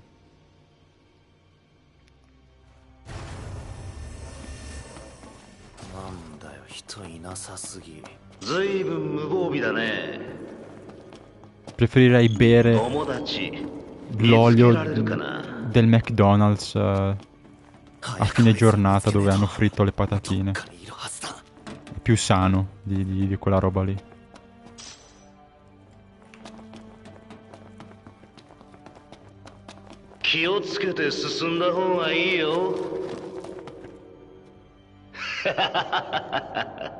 Che cazzo sto facendo? Perché ti infili qua? Boh. Perché mi devo nascondere? Ho l'anello fortissimo che uccide qualunque cosa. Da cosa mi devo nascondere?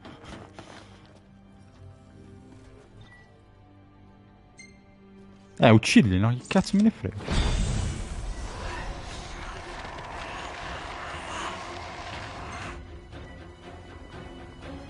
Ma sì, ma uccidili tutti. 走るしかないのか。こりゃ大変だ。しょぼい魔法しか使えないんだけど。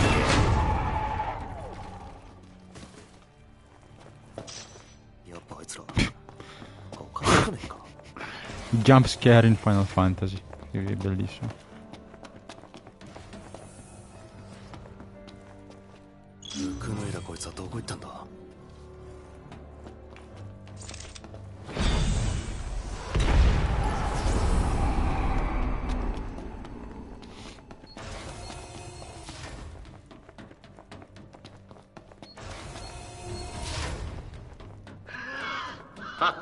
Diarrea con emorroidi.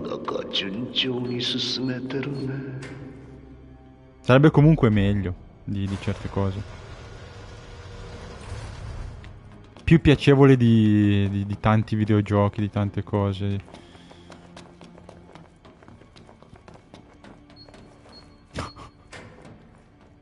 Ed è gratis comunque, no? Avere le emorroidi e la diarrea è gratis. Quindi, cioè, è un'altra cosa in più. Che almeno non devo pagare.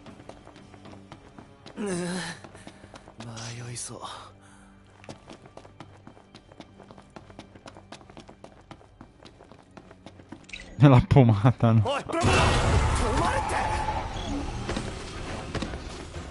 Beh, se la rubo, se vado in farmacia, la metto in tasca e la rubo, sì.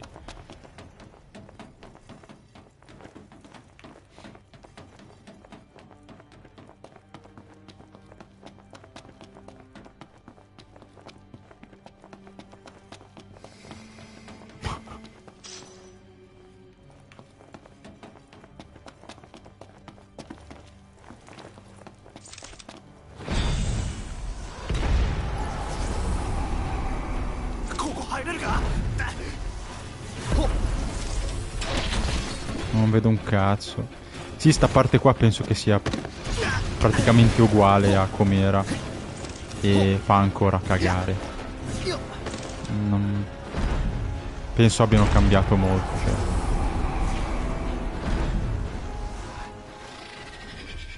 cioè. È buffo perché quando li uccidi diventano sottili sottili e poi scompaiono. 認証できません。このカードの防衛機能解除レベルは1です。 No, penso abbiano aggiunto... No, questa parte forse è uguale. Però hanno aggiunto...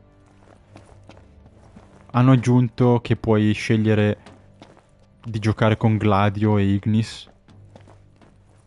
Cosa che non ho fatto perché mi ero dimenticato che non puoi proprio combattere.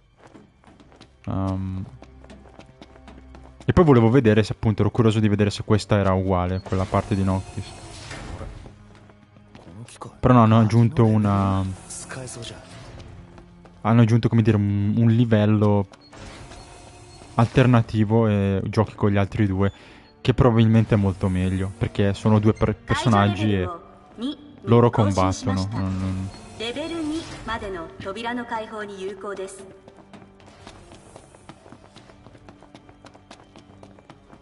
Quindi penso che hanno il gameplay normale.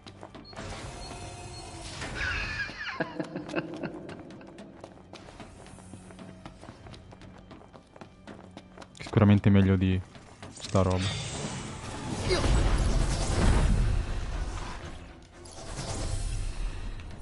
Prompto. そろそろ危ないかもね。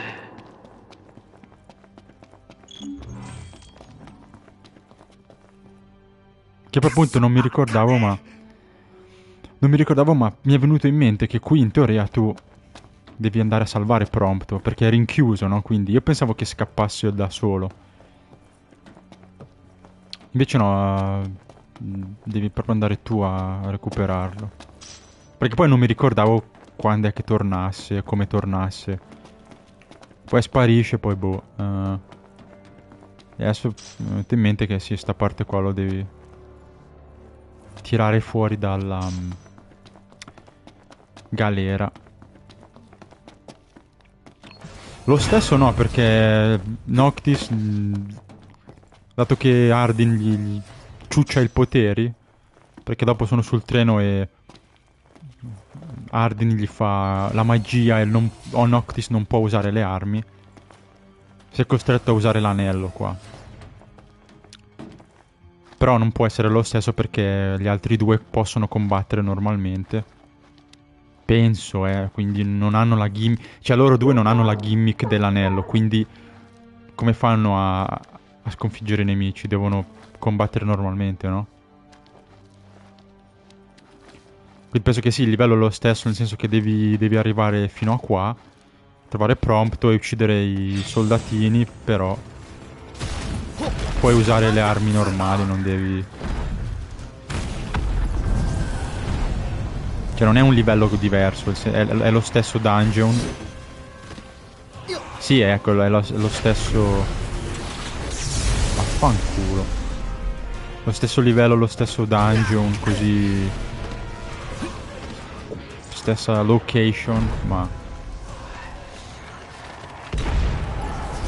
Invece di succhiare la vita con l'anello, puoi menare le mani.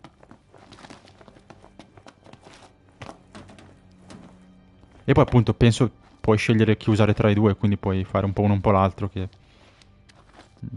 ci sta.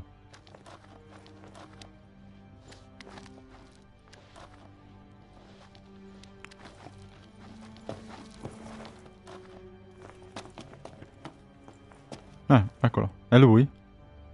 O è un'illusione? Volevi, pensavi,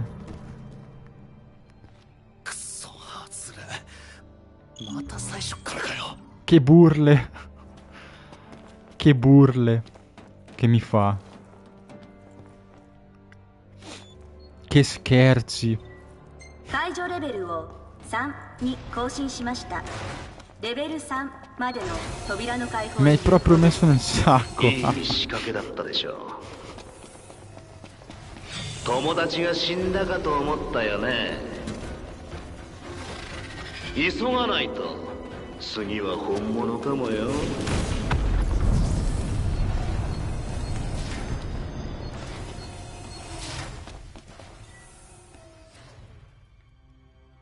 Oh, cos'è sta roba? Vabbè, posso cambiare? 間違わなかった？本当に本物 No, じゃなか aspetta, った？ Boh, stavo cercando di andare verso il punto esclamativo, invece sono tornato indietro. Boh, posso cambiarlo, vediamo se... Boh, vediamo. Ti fa cambiare personaggio. Proviamo.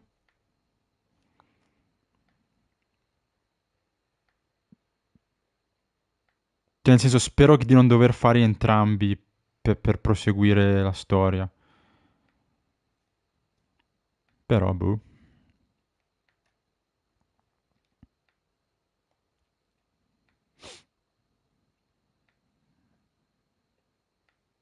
Boh. Nel senso, diciamo che mi fa ripartire dall'inizio, ma... Boh, non lo so.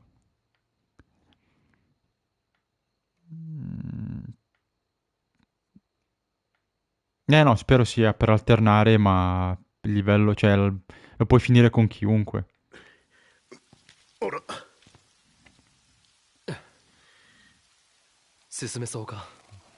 Boh, vediamo, non 死 lo 骸 so. どもがうようよしてやがる。突破は現実的じゃねえな。ノクトだけ先に行かせられない。待ってくれ。何かやあ、頑張ってるね。何しに出てきやがった。 Questo in teoria è nuovo, non l'ho mai visto, 少しも quindi 気を許してくれないな。 dovrebbe essere un po' più interessante. これはあれ、もう少しありがたみを感じてほしいんだけど。ふざけんな。もうお前の手には乗らねえ。今回は大丈夫。俺を信じて。それじゃあ失礼。罠だとしか思えない。ああ、だがこれでノクトを終える。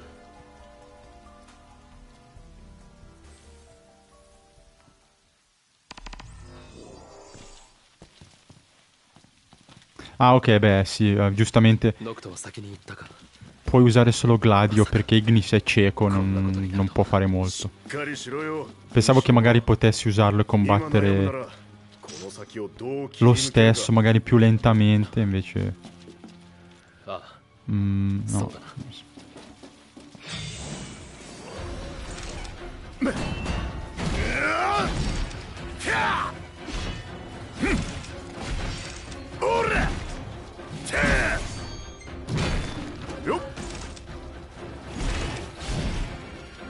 武器普通に使えんな。ノクトに王家の力が戻ったのか。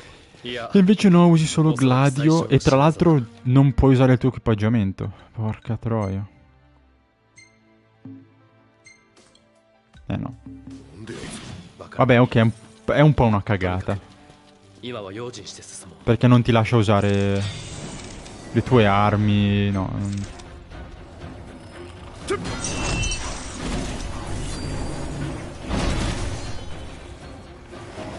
Il tuo equipaggiamento eccetera no.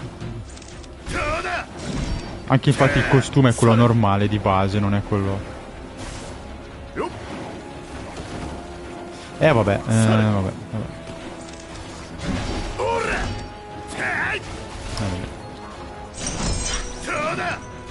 Cazzo, ma si può che un gradino ti... Dai. Ti incula così.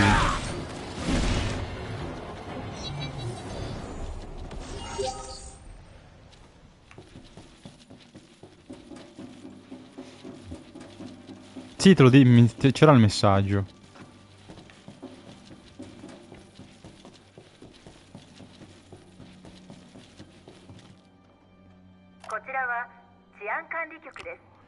È uscito il messaggio. L'ho visto che ti dice l'equipaggiamento non può essere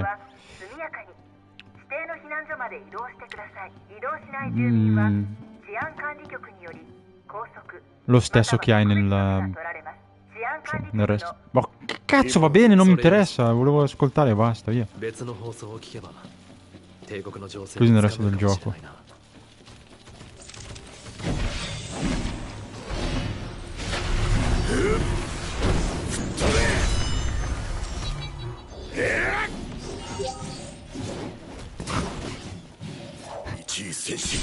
Bravo, ok, va bene.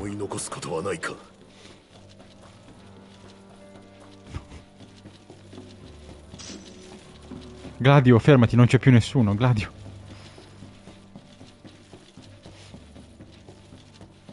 Schizzo Gladio. Sono morti, Gladio, fermati. Sono tutti morti, basta.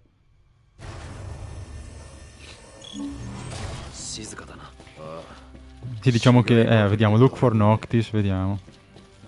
Tra tutte e due penso che, insomma, non ci sia molta differenza.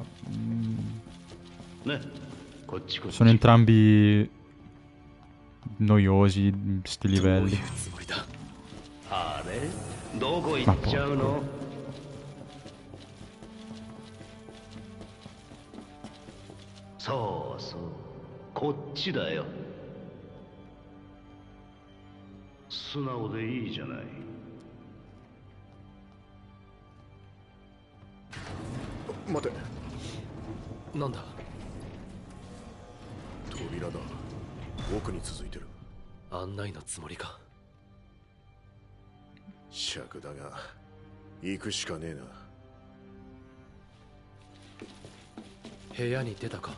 Sì, forse questo è un po' più veloce o un po' meno noioso perché non devi fare avanti. Cioè, ti apre le porte lui, non devi trovare le chiavi, non...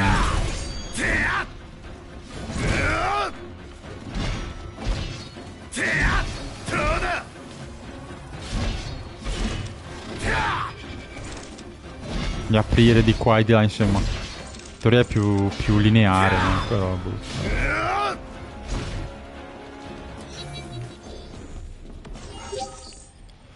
Cambia poco, anche perché i nemici sono scarsi in culo, quindi...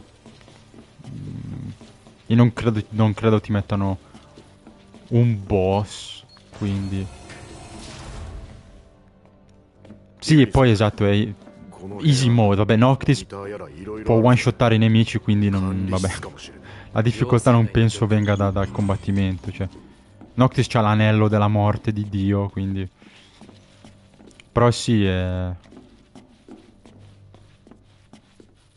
questo è più easy mode perché letteralmente devi solo andare avanti.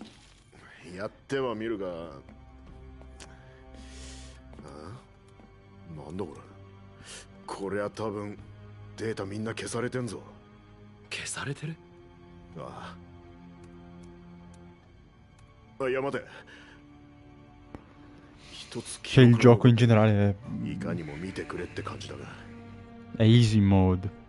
確認しよう。ノクトたちを探すためにも得られる情報は得ておきたい。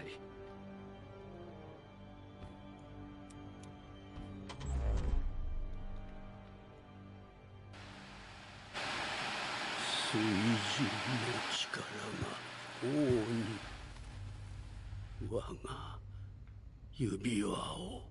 王はカンナギに支えられ力とそして指輪を得ました。 E poi sì, dopo questo alla fine mi pare che combatti con Rebus. Quindi una volta che si trovano tutti insieme mi ricordo che combatti lui. Quello penso sia la stessa cosa. Dopodiché mi pare ci sono forse qua 2 o 3 capitoli. Quindi cioè, non c'è. Poi mi sembra hanno aggiunto forse dei boss, un livello. Però sostanzialmente non manca tanto, cioè ormai sei alla fine. Hai fame? Mangia. Hai fame tremenda? Mangia. 遅かったノクティス。よく力を備えた。今なら託そう。カンナギとしてレギスの選ばれし王よ。世界に光。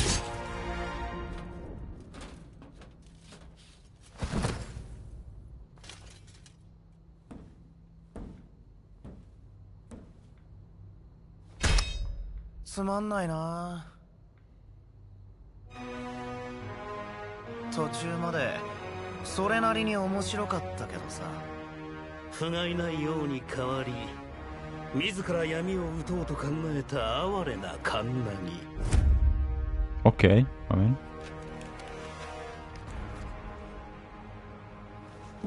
まったく選ばれなかったものは辛いね。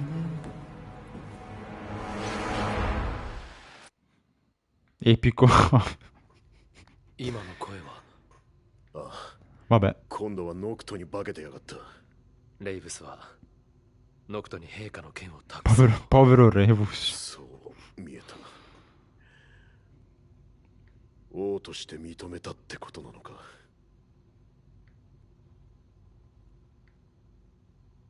行こうぜ。アーデンの野郎、何企んでるかわからねえ。 E vabbè. 時間稼がれ Ci è cascato come tutti quanti. ノクトと早く合流しよ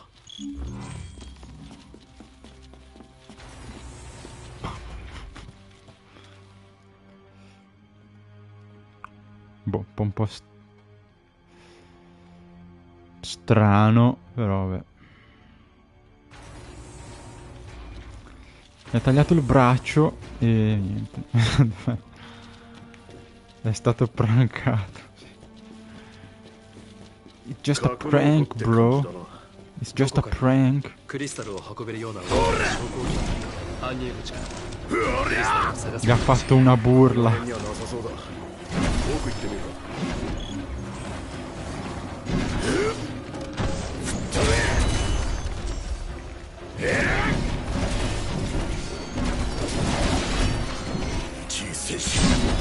Ok, bravo, andiamo.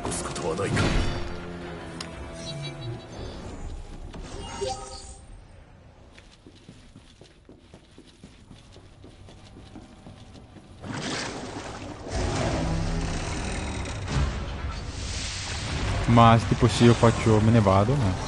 Esatto. Poverino, era tutto fiero, voleva combattere. Era lì pronto. Ti faccio vedere io. E invece no, me ne posso andare. Qua no, qua non devo... Devo ucciderli.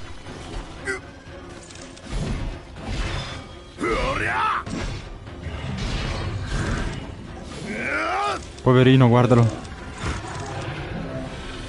Guardalo Là dietro tutto solo.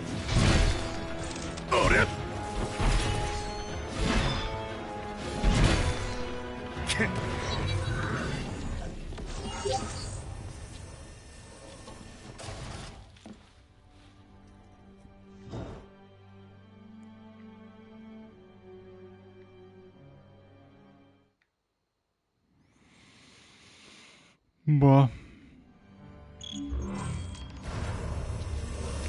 これだけ進めば中枢にも近いはずだ。クリスタルがあるとすりゃ近いな。ノブを目指してるに違いない。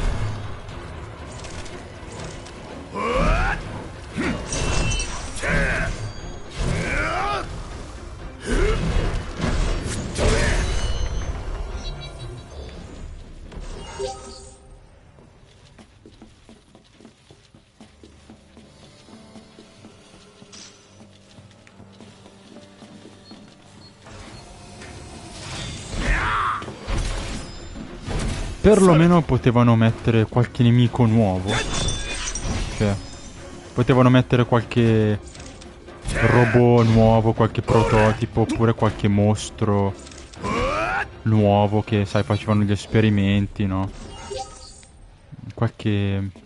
qualcosa in più, no? Invece sono i goblin, i soldati normali, cioè... palle.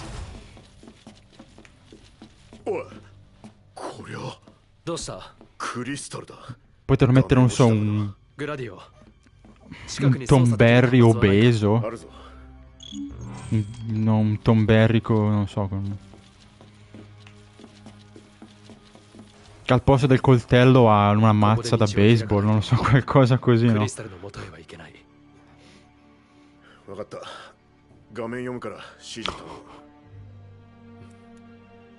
Sì, A più è il massimo, mi sa.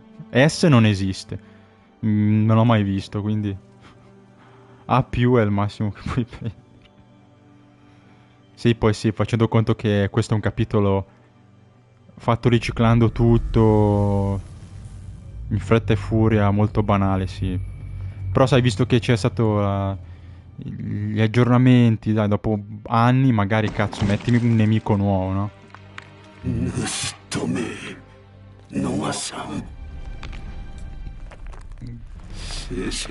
Mettimi, non so, mettimi un... non so... mettimi il Tom Berry.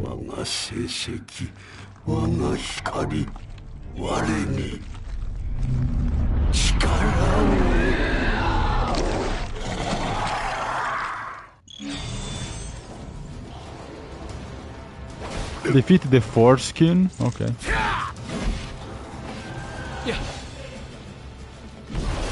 Sì, dai, questo letteralmente sembra letteralmente il laboratorio finale dei Resident Evil, è uguale. È Resident Evil, uguale. Questo tizio sembra un leaker. È un leaker con le ali, è uguale. Laboratorio, no, tecnologico. Uguale. È la stessa cosa.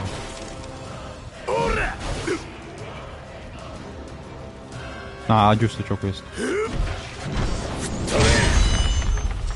Cioè, con tutti i nemici classici che ci sono, che non hanno incluso.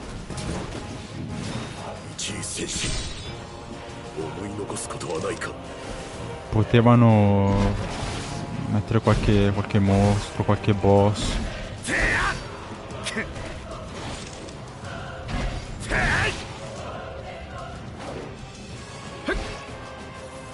Oh.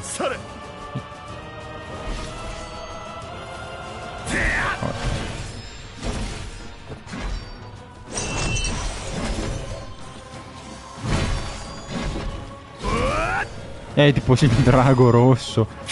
Il drago rosso buggato, bastardo. Il drago rosso del remake che ti sputa il fuoco, ma il fuoco non fa danno da fuoco. ti sputa il fuoco ma non è danno elementale da fuoco. Bellissimo. Sì,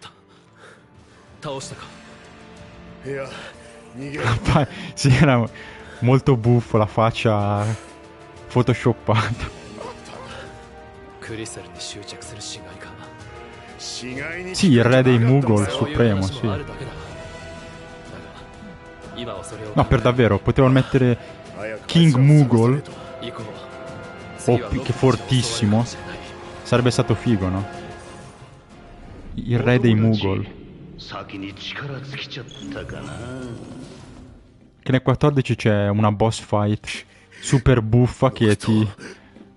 mi pare che c'è King Mughal XII, mi pare si chiama. Ed è uno dei vecchi boss... uno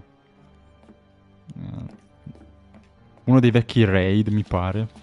O comunque uno del vecchio boss fight. E lo affronti nella foresta e evoca i minion. Mi pare che ogni minion suona uno strumento diverso e gli dà dei buff.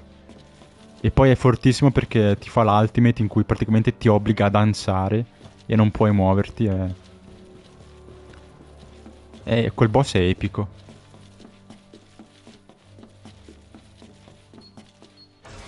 Però sì, ecco, magari mettere dei Mughal, visto che non ci sono nel gioco.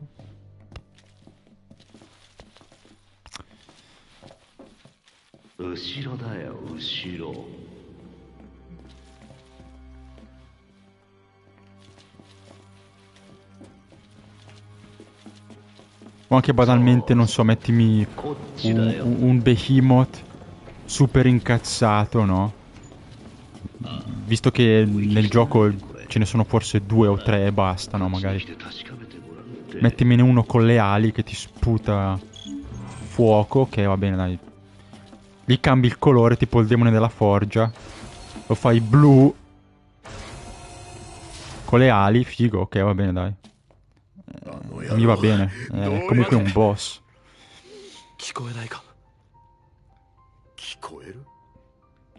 Cupo Power, yes. Su Apex ho la skin di Watson del Mughal, che si chiama Cupo Power, mi pare. Dopo controllo, ma... Avevo aperto il pack gratis dell'evento a caso e avevo trovato la skin. La skin di Watson. Rosa con il Mughal. Bellissimo, cazzo. Cupo.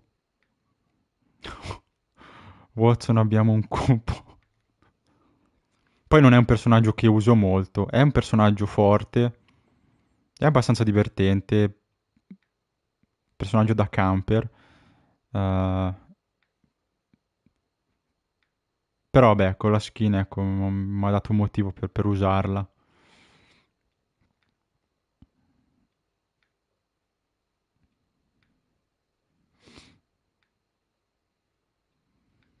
E ho anche la skin del fucile a pompa, che ha sul Mughal e il Chocobo. Quindi uso quello. Cupo, motherfucker. Dove uno vendeva le case. Sì, c'è... Sul 14 sì, c'è stata tipo la bolla inflazionistica delle case. C'era il mercato delle case dove costavano l'ira di Cristo e era inflazionato e nessuno poteva permettersi un appartamento virtuale.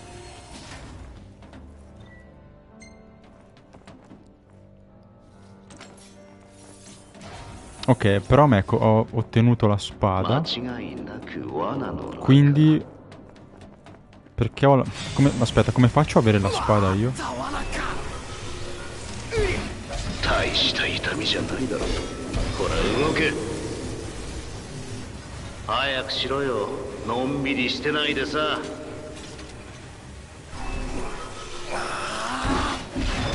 Cioè, l'ha presa da Rebus e poi me l'ha data a me, non lo so.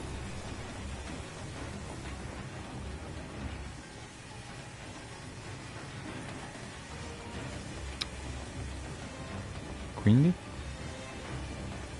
Ho la spada perché sì. Cazzo devo fare?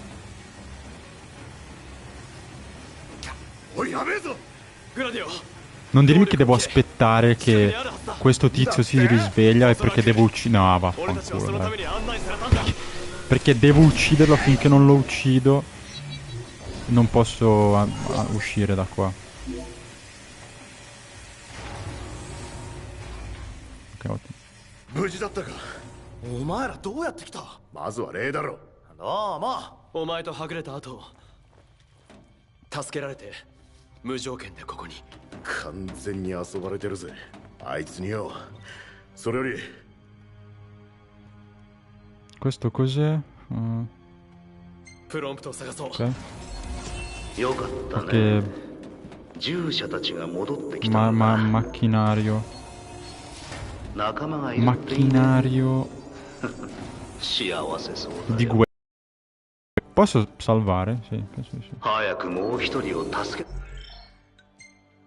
Boh, non mi fermo qua, devo andare a mangiare. Il pollo. Capitolo... è uguale, no?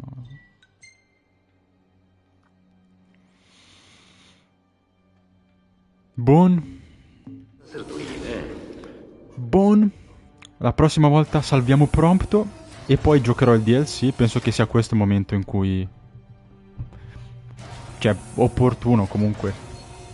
Magari prima di continuare col capitolo dopo faccio il DLC. Così vediamo com'è, eccetera. Prompto. Tung Tung Sahur vs Prompto. Però sì, dai. Bene così, continuiamo. Prossima volta. E niente. E penso che dopo questo giocherò il Reunion, sai, Final Fantasy Crisis Core Reunion. L'ho trovato, cioè, su Amazon a 20 euro, quindi c'è in sconto, ma costa di meno la copia fisica, quindi sì, beh, canon oppure no, vabbè. Il gioco di Zack. Vediamo com'è. Volevo giocarlo, poi ho aspettato, eccetera, poi è uscito il Rebirth, quindi giocherò quello lì dopo questo. E poi, boh. Poi vorrei continuare, però mi rimarrebbero da fare quelli vecchi, cioè l'1, il 2, il 3, il 4, il 5 e il 6. Quindi anche quello ho visto che c'è la copia fisica, la Pixel Remastered, no? Ecco. Volevo la copia fisica perché sì, per fare un po' la collezione, anche perché ultimamente voglio cercare di staccarmi dal digitale, visto che tra un po' veramente i giochi che acquisti te li inculano, te li tolgono, non puoi, se non hai una connessione non puoi usarli, eccetera, quindi... E anche per il futuro, per avere un po' una collezione, poterli conservare e far giocare ai miei figli e ai miei nipoti, magari. In futuro non si sa mai. È meglio... Anche perché poi a volte il fisico costa meno, quindi sti cazzi. Però ecco, volevo... magari prendere quello e giocare i primi 6 classici che gasano. E... sì, anche quello, sì, Reunion, sì, ci sta, anche secondo me è divertente. Cioè. Poi c'è Zack, che è un personaggio che a me piace, e insomma vorrei un po' vedere la sua storia, un po' le sue bizzarre avventure, quindi sì, ci sta, ci può stare, abbastanza carino. Anche se magari non è canono la storia, boh, non so, però...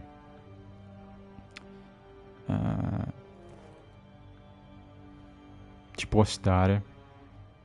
E poi, boh, basta. Cioè, una volta che ho giocato quello, li ho giocati tutti. Rigiocherei il 13 e quelli lì, però... li ho sulla PS3, non so come fare, non posso streamare dalla PS3, quindi ciccia. Sì, poi esatto, se vogliono, volendo, possono pure farti, cioè impedirti di giocare se hai il disco, cosa molto gay, però dai, perlomeno almeno il gioco c'è, perché se ce l'ho solo in digitale non posso neanche scaricarlo, eccetera, insomma. Boh. E poi vabbè lo metti, anche se non lo puoi giocare, vabbè, lo metti lì insieme agli altri, ti fai la tua collezione, la lasci lì e la guardi e prende polvere, vabbè. Mi ricordo i bei tempi in cui c'erano i manuali di 50 pagine a colori, fighissimi, che ogni volta che aprivi il gioco nuovo lo sfogliavi. E vabbè.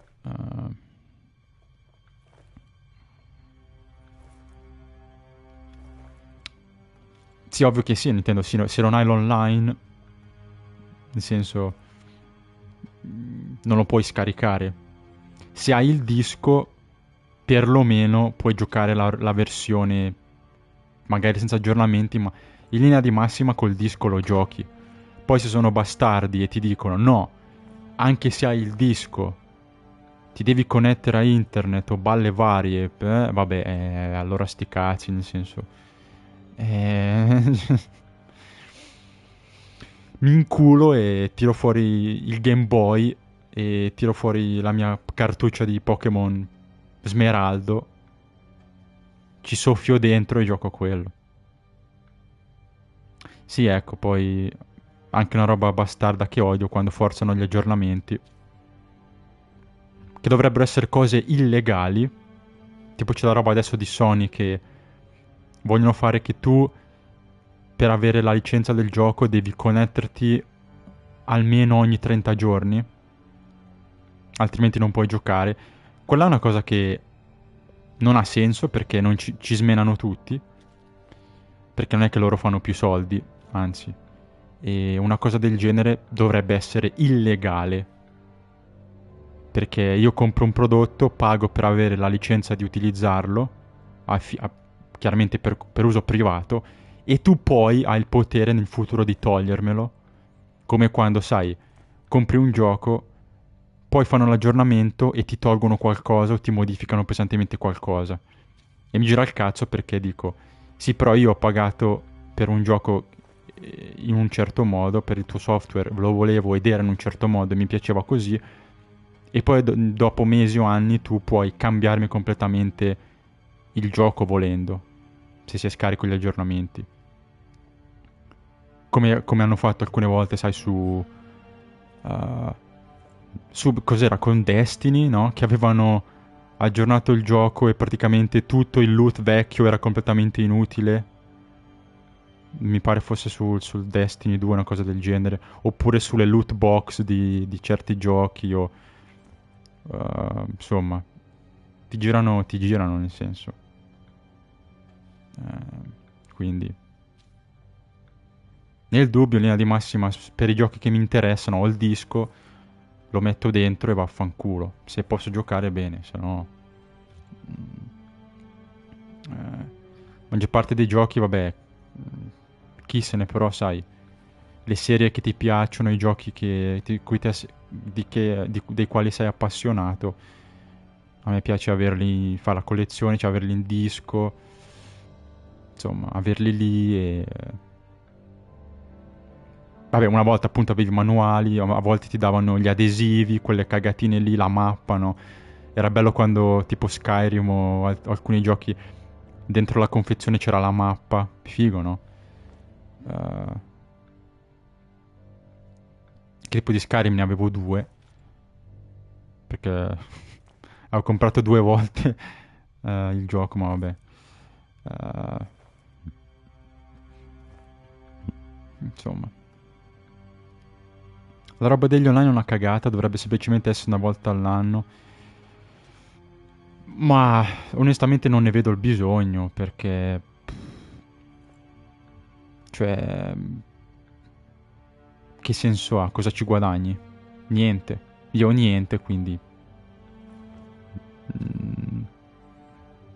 la roba lì ha senso, sai, per il PlayStation Plus, per quei servizi lì, per cui chiaramente se hai l'abbonamento e vuoi giocare al gioco, devi connetterti a internet in modo che, sai, si verifica che tu hai effettivamente l'abbonamento attivo, eccetera. Per quello ha senso. Per il resto, specialmente per i giochi in single player, non ha senso. Nel senso, io pago, ho il gioco, boom, basta.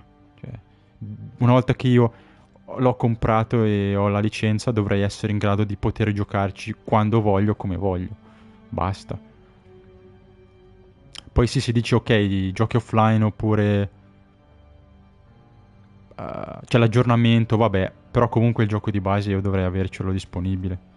Anche perché sai, piano piano tu inizi con una cosa e poi arrivi a un punto che letteralmente tu paghi per un prodotto che poi ti può essere facilmente elevato in qualsiasi momento.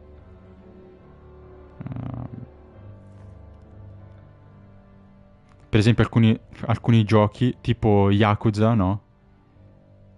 Li hanno tolti, Sega è una merda, quindi Yakuza 0 e Kiwami 1 e poi gli altri li hanno tolti dagli store, li hanno delistati, li hanno proprio tolti in modo che tu sei obbligato a comprare la versione nuova. Io tipo Yakuza 0 l'avevo già comprato e quindi potevo scaricarmelo perché ce l'avevo già, però se tu non ce l'hai e vuoi comprarti Yakuza 0, adesso quello vecchio non c'è più, sei obbligato a pagare e comprare la versione nuova, che tra l'altro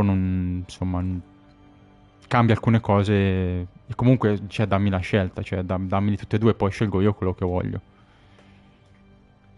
Ci sono un sacco di giochi che vengono proprio rimossi. No, beh, non è una scelta economica, è una scelta da bastardi, perché scusa, perché mi togli il gioco vecchio? Lasciamelo, se io voglio quello vecchio, voglio quello originale. Perché non posso, se io voglio tutte e due, è una scelta da bastardi. Cioè, me lo togli così sono obbligato a pagare di più per la versione nuova. Però se io voglio quella vecchia, se a me non interessa la grafica nuova, voglio il gioco vecchio, che costa un pochino meno, cioè non devi mai togliere la scelta al consumatore. Lasciali tutte e due e poi decido io. Se voglio quella grafica nuova o se voglio lo stesso gioco, però me ne sbatto e mi va bene anche quello un po' più vecchio, che costa meno. E che magari ha delle scene in più o delle scene che non sono cambiate, eccetera.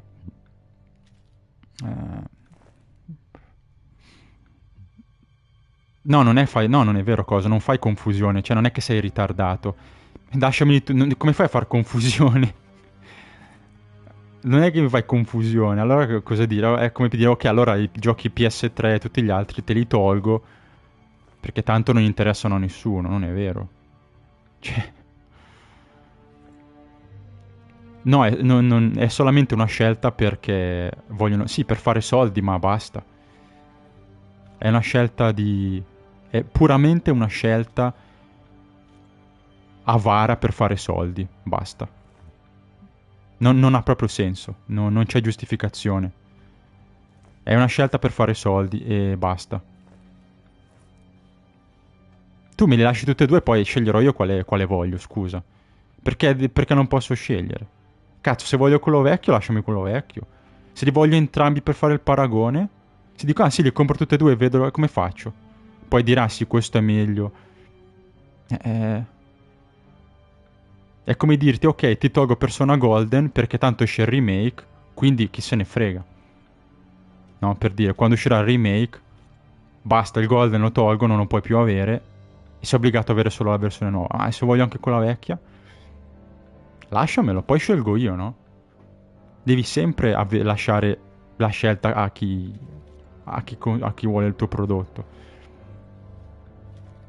Tanto non ti consente, lo lasci lì, quello vecchio, poi se non interessa a nessuno lo lasci lì, chi se ne frega. Non ti costa niente, è già sullo store da anni.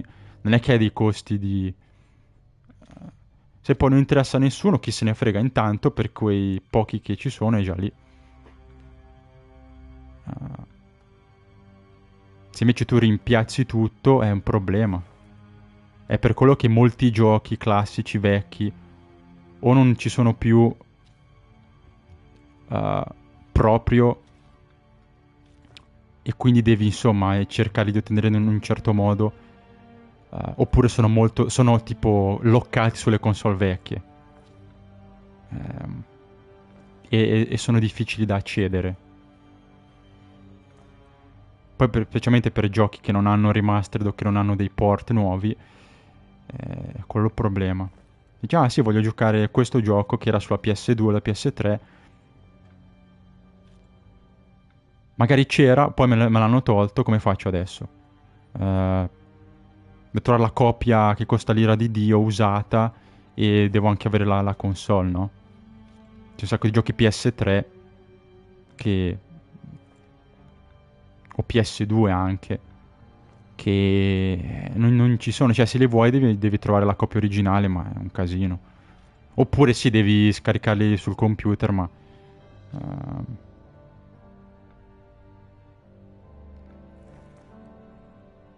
Ma sì, ma non è il fatto di far confusione o no, chi se ne frega. Tu hai la scelta. Uno si chiama letteralmente, e lo vedi, cioè lo vedi che è di data d'uscita, eccetera. È impossibile confondersi. Cioè, a meno che non hai 90 anni, però se vedi, ah ok, questo è Director's Cut PS5, è uscito quest'anno, forse questa è la versione nuova rispetto al gioco del 2017. Non è di fatto di far confusione, è il fatto di lasciare scegliere quello che vuoi.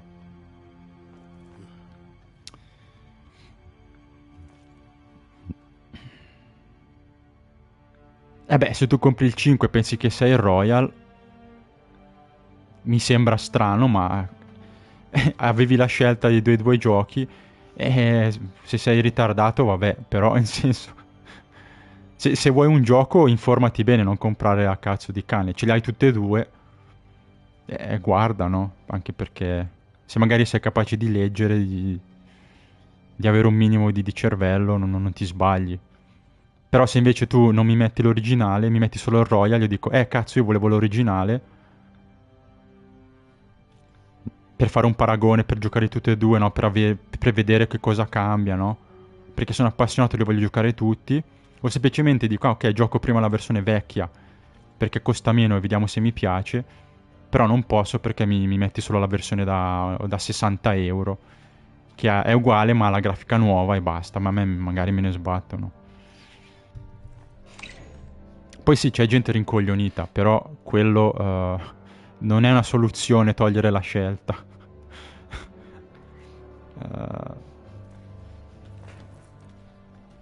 Perché voglio dire... cioè non ci sono scuse, è proprio solamente per obbligarti a comprare la versione nuova che costa di più.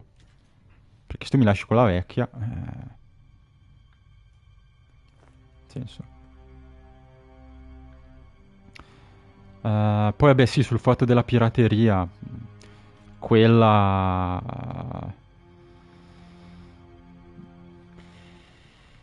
sì, ma neanche no, nel senso la pirateria magari puoi combatterla fino a un certo punto, ma la gente troverà sempre il modo di incularti.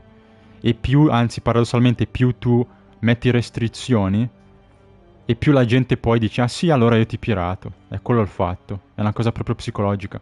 Più tu mi togli scelta e libertà, e più mi forzi le cose, più io sono invogliato a incularti. Dico, ah sì, ok, allora te la faccio pagare. Ah, ma hai tolto la versione vecchia, io ti pirato quella nuova. Perché non voglio che mi obblighi a pagare il doppio del prezzo per il stesso gioco. Cioè, chi pirata lo stesso. Poi, onestamente, vedendo quanto marci e poco ottimizzati sono i giochi di adesso, piratare un gioco e ciao, cioè, e farlo girare, a meno che non sia molto molto vecchio, però anche sui giochi nuovi esce, non so, ma vorrei tipo al cazzo e dice, ah sì, ok, l'ho pirato, sì, però a farlo girare ci vuole l'ira di Cristo. Con la pirateria dei 30 giorni, ma è inutile, nel senso... Secondo me non serve a niente. Mm, Anche perché è una restrizione di cui non giova nessuno. Tu non ci guadagni nulla e il giocatore non ci guadagna nulla, anzi, gli girano i coglioni e quindi dice, vabbè, ok, magari, insomma, magari i giochi da te non li compro più, sai, magari, insomma, mi scoccia. Cioè, bisogna stare attenti con quelle cose lì. Perché tiri la corda e si spezza. Aumenti i prezzi dei giochi, aumenti i prezzi dei servizi, la qualità diminuisce, la gente si rompe le palle e a un certo punto, insomma, ti lascia a piedi, no? Uh,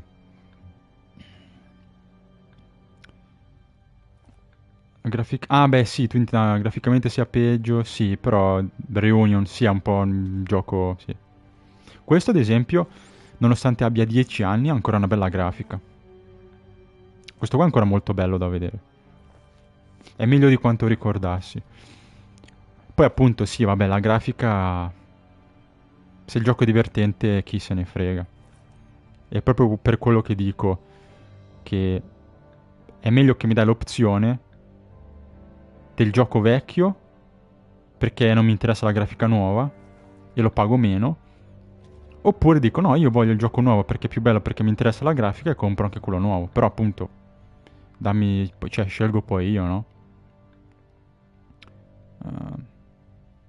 Poi come dicevo, ho visto i prezzi della Madonna esagerati. Insomma. Cioè, i giochi di adesso costano di più, quindi li paghi di più, ma qualitativamente sono inferiori. Paghi di più per avere di meno. E...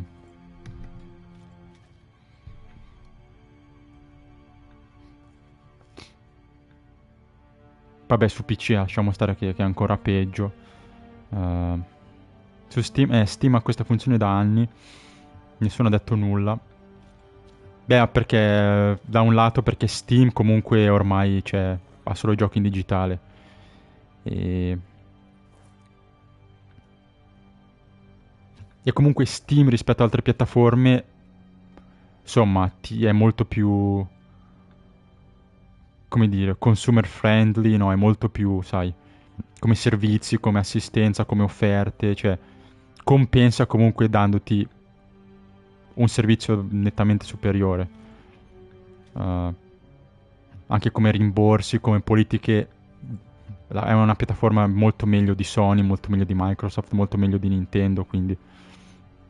Ed essendo che comunque su computer tu giochi in digitale e basta, cioè funziona così, ma su console specialmente c'è anche tanta gente come me che alcuni giochi li preferisce avere in disco. Mentre su Steam chi è che dice, ah sì, cazzo voglio il disco e metto il disco, no, perché lo scarichi e tra l'altro i computer di adesso, o perlomeno i portatili, anche quelli da gaming, non hanno più il lettore, anche il mio di merda, non c'ha il lettore del disco, che me ne sono accorto dopo averlo comprato, dico cazzo, non ha il lettore disco, non posso vedere DVD, insomma, perché appunto abitudini eccetera, ma...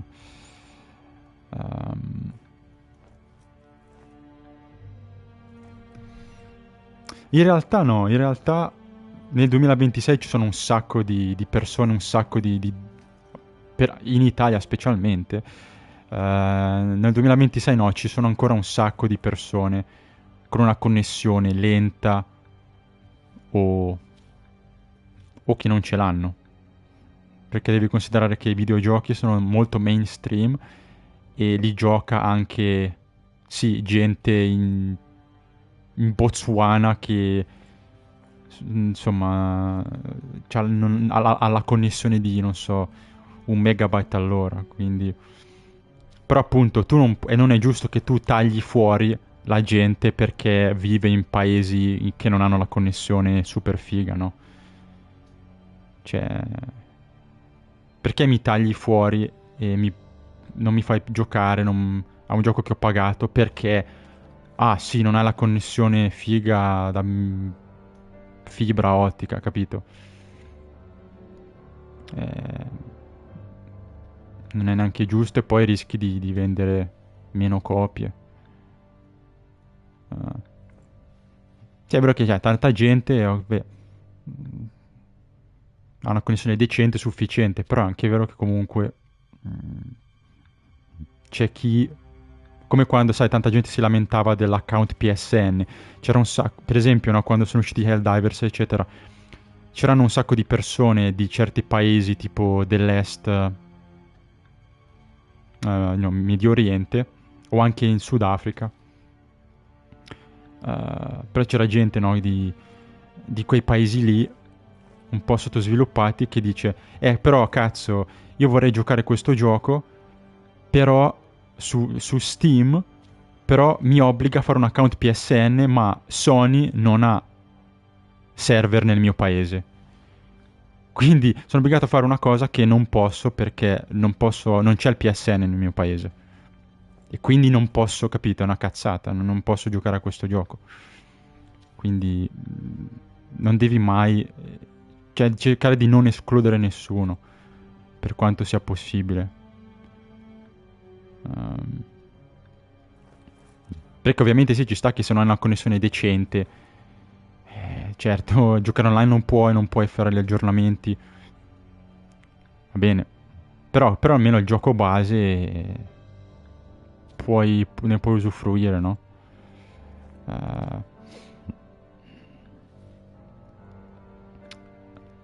Cioè, però dirmi no, come quei giochi di merda che ti dicono devi essere collegato a internet, anche se vuoi giocare in single player, quella lì è una cancrata.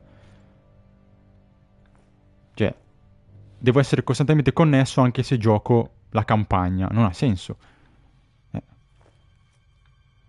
Perché dammi la scelta, no? Se tipo, non so, ho la connessione lenta oggi, ah cazzo, vabbè, non posso giocare online, gioco da solo, gioco la campagna, non posso, per dire, no?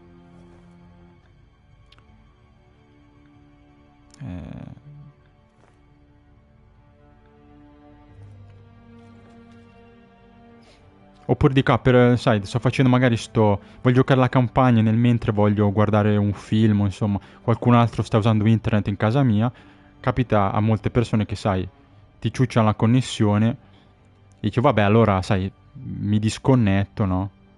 O magari dici, sto scaricando qualcosa e quindi non gioco online. Tipo, a me capita a volte, dico, quando la connessione, ma anche quando la connessione va bene, dico, non gioco a Rivals, non gioco online adesso perché preferisco impegnare la mia connessione per il download, così fa prima.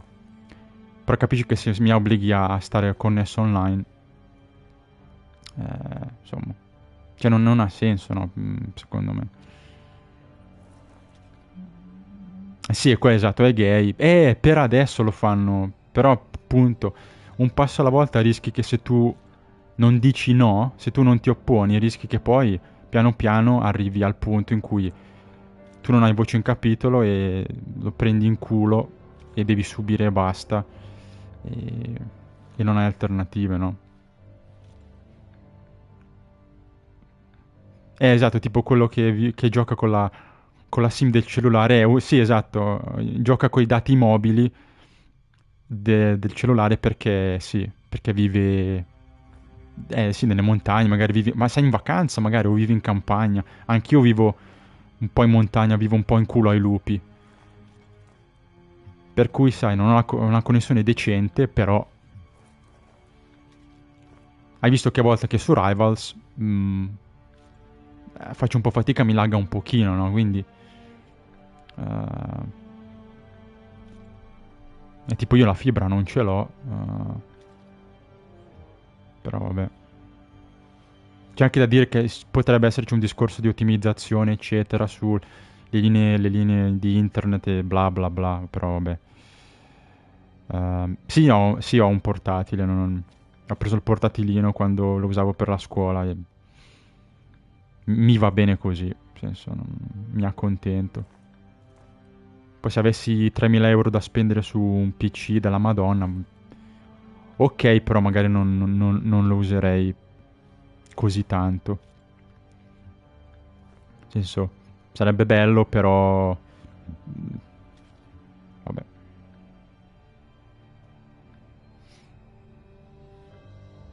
Sì, poi se usi l'hotspot cellulare... Ti va bene se devi scaricare qualche giochino piccolino, ma per online spendi l'ira di Cristo. Ho 100 giga di dati mobili, giochi qualche ora online, basta, finiti.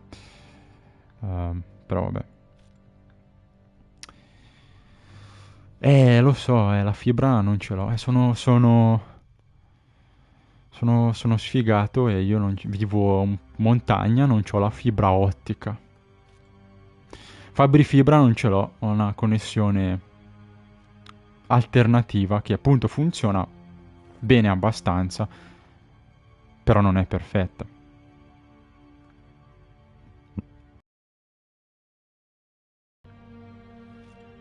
Però questo gioco ha solo no, questo gioco ha solamente le texture no, sfortunatamente ha solo le texture dei personaggi di qualità.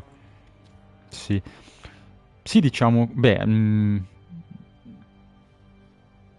le texture, sì, sì, più o meno, nel senso le texture dei personaggi, sì, sono buone, sono molto buone. Alcuni modelli tipo la macchina, ma anche alcuni modelli come questo, no? Alcuni modelli 3D, alcune texture anche degli oggetti qui sono buone. Quindi in generale sì, si difende bene. Però sì, specialmente quando sei nella mappa, nell'open world, sì, specialmente le cose che sono molto lontane, o certe rocce, certi...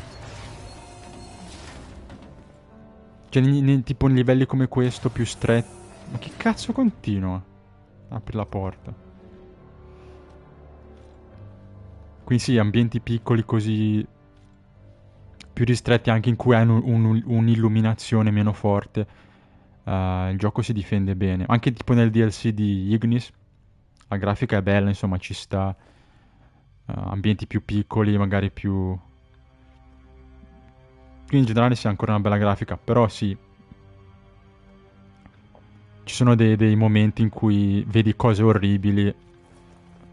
Specialmente, sì, col pop-up, con le rocce o le montagne o gli alberi nella distanza. O anche alcuni nemici fanno il pop-up o hanno le animazioni che laggano quando hanno una distanza di rendering molto alta. Vabbè, sì, la parte open world che chiaramente ha cioè 10 anni il gioco, ha dei buchi, però.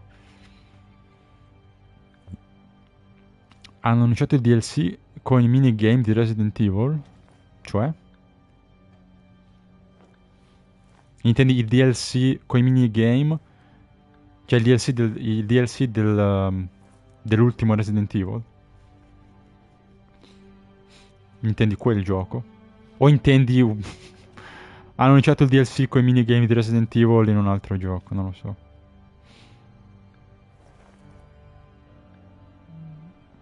Ah, sì, ok. Sì,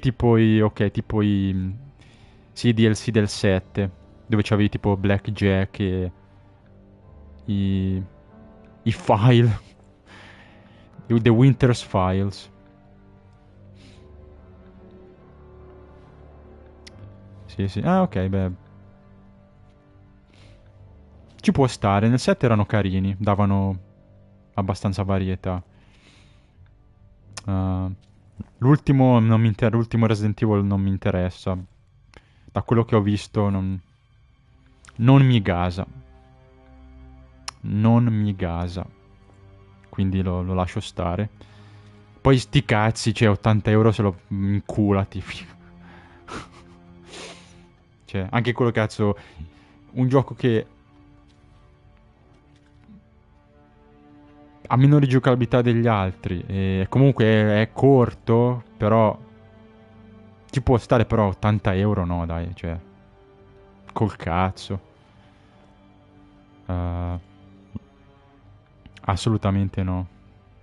Sì, a un sacco di gente piace. Onestamente a me, da quello che ho visto, a parte dalle aspettative che avevo, per quello che ho aspettato, ehm, però ecco, non era quello che volevo, diciamo. Avevo altre aspettative, eccetera, quindi se piace, insomma, diverte, bene. Sì, divertitevi con i DLC. A me personalmente, no, non ispira, mi sembra, appunto da quello che ho visto, e insomma, ho visto parecchio, eccetera. Ho visto anche Austin, quello che c'è di solito qua, no? Che l'ha streamato, anche lui piace molto. Però appunto, personalmente da quello che ho visto, quindi tutto il gioco praticamente, a me non piace. Quindi. No, non ha la stessa rigiocabilità purtroppo, non è così.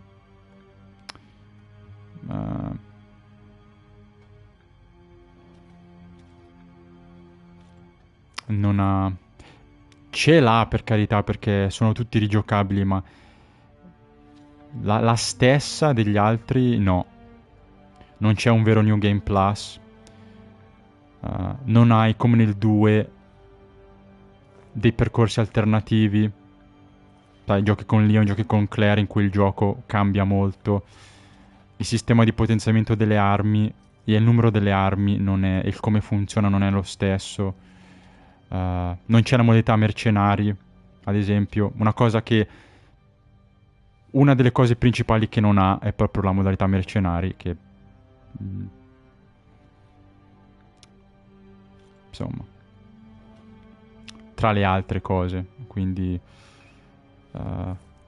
e poi visto che comunque ci sono un sacco di parti lente in cui devi camminare, nasconderti, come tipo c'era anche nel remake del 2, la parte dell'orfanotrofio fa schifo, però purtroppo non puoi saltarla, quindi anche quello, averti quelle parti lì noiosissime, lente, in cui devi camminare, nasconderti, eccetera, ti rompi le palle, come ti rompevi le palle nel 2, che è la parte peggiore, come ti rompevi le palle all'inizio del 7. Il 7 è bello, ma all'inizio è lentissimo, è noioso, quindi non ha la stessa giocabilità più dinamica, più tipo il 4, no? Ma anche un po' il 7 e i remake in cui comunque poi a me personalmente non piace continuare a scambiare da un personaggio all'altro, ci può stare, però giocare 10 minuti con uno e cambiare, giocare 10 minuti con l'altro, cioè continuare avanti e indietro tra due personaggi così in fretta a me non piace. Nel senso, non dico che ci può stare, però a me personalmente non piace. A me piace, tipo in Yakuza funziona perché innanzitutto i due personaggi sono molto fighi e comunque decidi tu quando finire il capitolo, puoi fermarti fare un sacco di attività e ogni capitolo ti lascia con un cliffhanger molto interessante. Sono proprio dei capitoli lunghi. Quindi su Yakuza 0 mi è piaciuto perché è fatto bene, però anche in altri giochi fare un davanti e indietro uno e l'altro. Tipo ho provato il Revelations, che anche quello è fatto a capitoli, però anche quello non mi piace tanto perché continui a cambiare un capitolo 1, c'è Jill, poi il capitolo dopo c'è Chris, avanti e indietro. Capitoli che magari durano 10 minuti, capitoli che ne durano 40. Quello a me non piace molto. Quindi... Sì, esatto, Revelations. Lo devo finire, ma sì, non mi piace, onestamente. A parte quel motivo, forse la cosa minore, sì, non mi piace, si fa abbastanza cagare.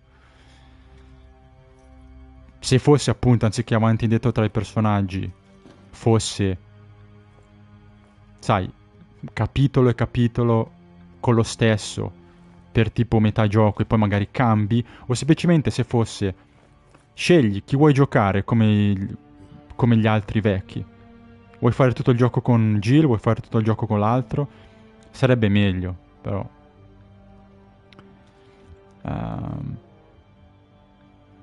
Quindi sì, no, sono d'accordo. Per adesso Revelations è facilmente il peggiore che ho mai giocato. Fa abbastanza schifo. È proprio blando.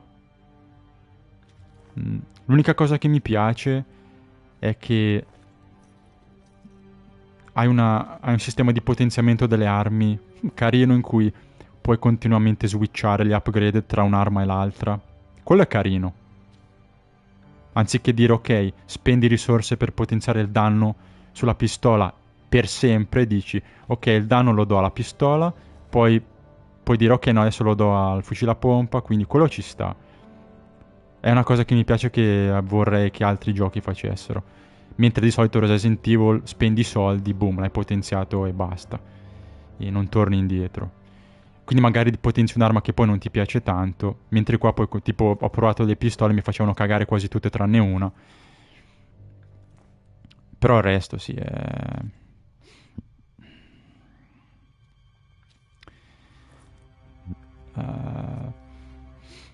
No, beh, sono d'accordo. No, sono d'accordo. È meglio... O meglio... sono d'accordo che dici... puoi farti un'opinione più precisa e più strutturata se giochi per conto tuo, anziché guardare gli altri. Quello è vero. Quello è vero. È vero anche che se tu conosci bene una serie, se hai giocato tutti o quasi i capitoli di una serie, ti puoi fare una buona idea di un gioco guardandolo. Cioè, se tu non hai mai giocato Resident Evil, hai giocato uno o due giochi e guardi quello nuovo, dici ok, ti puoi fare un'idea, ma sai, magari gente che non ha mai giocato dice oh figa, i veri LARPer sono quelli che non hanno mai giocato una serie, non hanno mai toccato Resident Evil, guardano o anche persona, no? Guardano un let's play, oh fighissimo, il mio gioco preferito, oppure no, fa schifo, no? Ok. Però visto che conosco bene la serie, ho giocato numerosi titoli, diciamo, guardando in maniera estensiva gente giocarci e qualche recensione, ma quelle di solito sono fatte in un modo in cui è più facile farti influenzare. Se guardi uno che streama, ok. Guardi una recensione, sai, è più facile che ti fa influenzare. Però appunto, avendo esperienza e conoscendo la serie, avendo certe aspettative, diciamo, conosco abbastanza i miei gusti, conosco il mio istinto e diciamo ne so abbastanza per capire se un gioco mi interessa o no, capito? Magari non nei minimi dettagli, per carità, però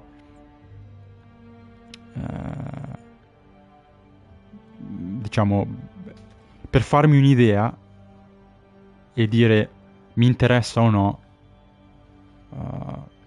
insomma, è più che sufficiente, appunto perché conosco la serie e quindi dico no, non è quello che volevo di più, volevo diverso, quindi, e specialmente il prezzo, dico no, non mi interessa, quindi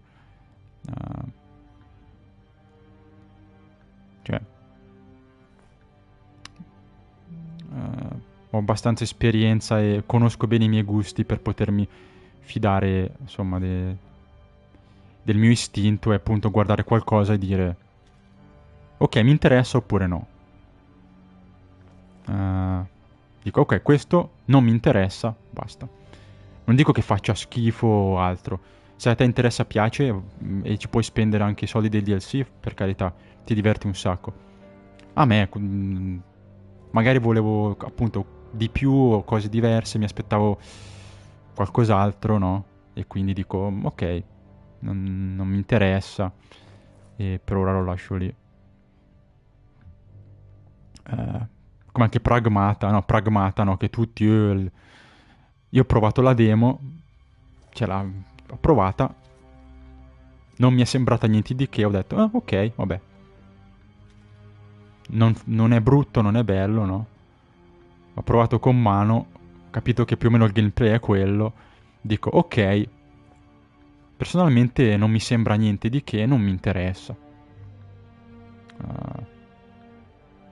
Quindi lo lascio lì. Se invece uno dice, ah sì, mi piace molto, l'ho provato la demo e mi intriga, per carità. Compri il gioco e ti puoi divertire, no? Io non è che faccio propaganda e dico, ah sì, sto gioco fa schifo, questo invece è bellissimo. Dico, mi interessa, no? A me piace oppure no. Poi se uno ha gusti completamente diversi, si può divertire con giochi che a me non piacciono, invece giochi che a me piacciono molto, ti dice, no, a me mi annoio, capito? Poi ecco, devi stare attento anche. Un conto è dire sì, lo giochi insomma e ti fai tu la tua opinione, che comunque sì, grazie, però devo comunque spendere i soldi. Se poi magari spendi e il gioco non ti piace, dici, dai. Sì, ok, adesso l'ho giocato per conto mio, ho speso 80 euro, però non mi è piaciuto tanto, capito? Da un lato c'è anche il rischio di quello, nel senso, certo di farti influenzare dagli altri, ma per cui da quello che vedo su certi giochi dico, la mia opinione è che il gioco mi interessa oppure non mi interessa per questo motivo. Basta. Non è che formulo un'opinione, non è che la mia opinione non è un verdetto, capito? Dici, il gioco va bello o no.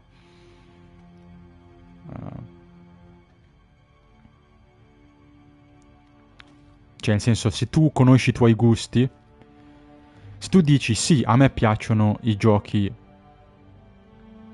in cui spari in terza persona e mi piace la fantascienza, no?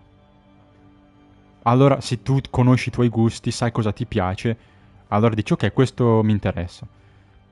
Oppure no. Se tu sei uno molto casual o che non ha mai giocato a un certo genere, magari non lo sai bene, quindi...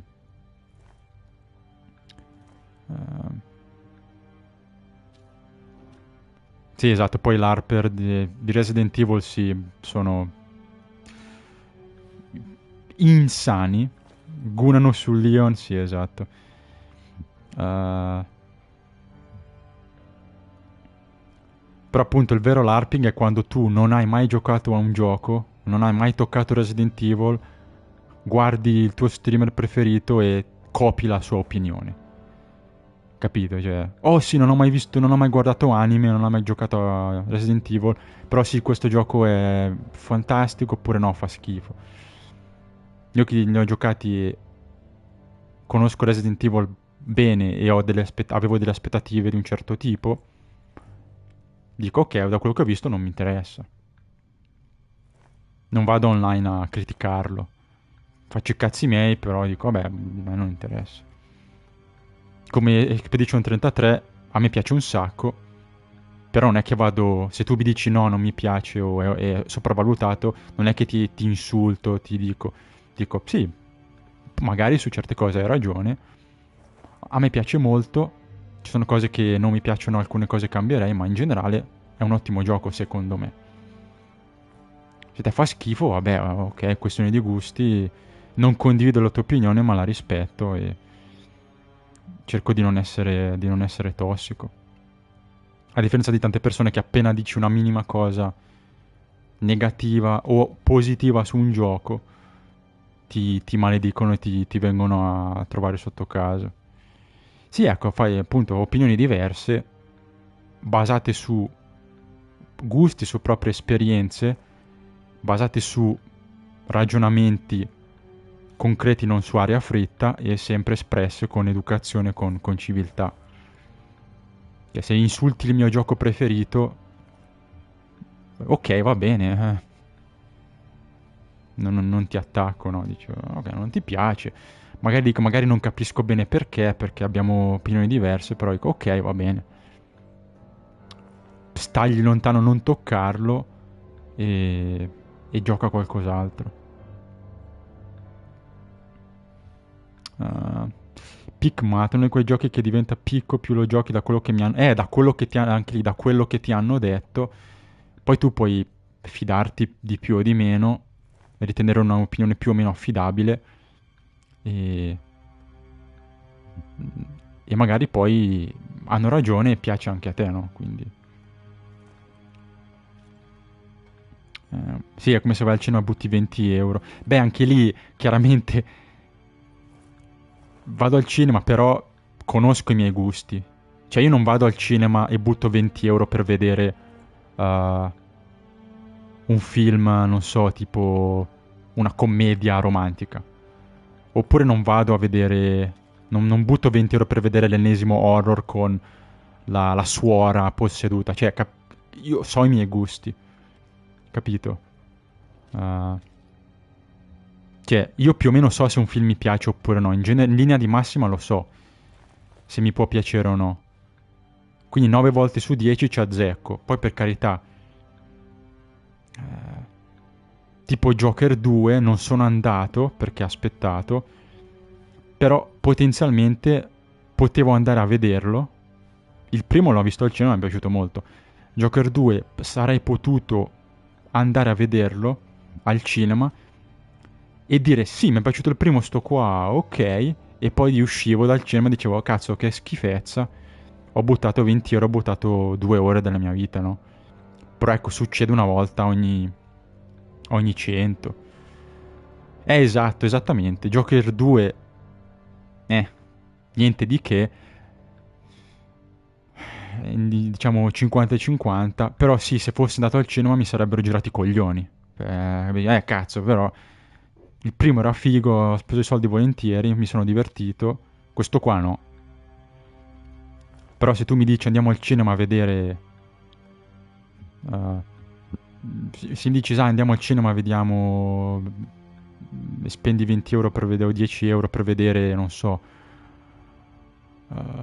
The Conjuring 6, no grazie, perché quei film lì non è il mio genere di horror, so già che non mi piacciono.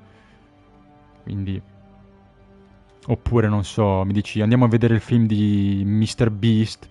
No, grazie, preferisco no. Sì, può succedere però che sbagli. Però appunto 9 volte su 10 io conosco bene i miei gusti, conosco le aspettative che ho verso un gioco e quindi il 95% delle volte ci azzecco. Cioè, conosco cosa mi piace e cosa non mi piace molto bene, quindi mi so orientare su qualcosa che mi può interessare oppure no. Poi sì, una volta ogni 50 può capitare che canni e dici cazzo, no, ho sbagliato. Oppure dici cazzo, sta roba qua pensavo fosse schifo, invece no, mi è piaciuta. No, puoi anche ricrederti. Però poi un conto, sai, un conto è il cinema che spendi 15 euro, un conto è spenderne 80 per un gioco. Anche quello ci sono alcuni giochi che mi interesserebbero,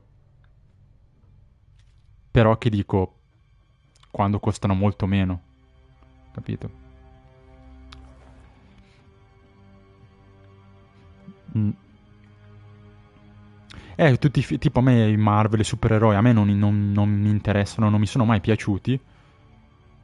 Quindi personalmente dico, è uscito il nuovo film, il nuovo show, Marvel, ok, non mi interessa, cioè a me non mi gasa, non è il mio genere, so già che non mi piacciono perché non è mai stato così.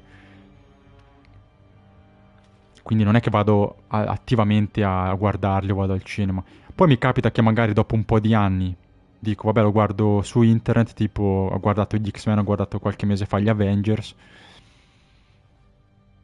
Dico, ok, sì, decente, niente di che. sono film che ci possono stare per divertirti, così per... Insomma, se ti piacciono i supereroi, se ti piace quel tipo di azione, sono bei film. Però io non spenderei soldi per andare al cinema, capito? Personalmente. E a me fanno schifo. Però appunto li vedere tipo su internet o... insomma. Tipo Thunderbolts, non avevo dato €1, poi ci Capitan America dopo 7 mesi. 7 mesi di hype dell'attore principale, poi fa cagare. E anche lì, sai, è per quello che devi... È per quello che non devi mai cedere all'hype e devi sempre essere molto cauto. Specialmente quando ci sono opinioni molto diverse. Quindi cerchi di stare nel mezzo e di non farti influenzare né da un estremo né dall'altro, perché molto probabilmente il gioco o il film che vai a vedere molto probabilmente sta a metà. È decente, non fa schifo, non è bellissimo, perché la maggior parte delle cose sono mediocri, cioè sono nella media.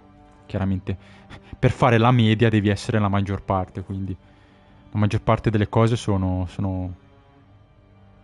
ok, decenti, mediocri. E se tu ti aspetti quello, bon, non sono né merda né capolavoro, capito?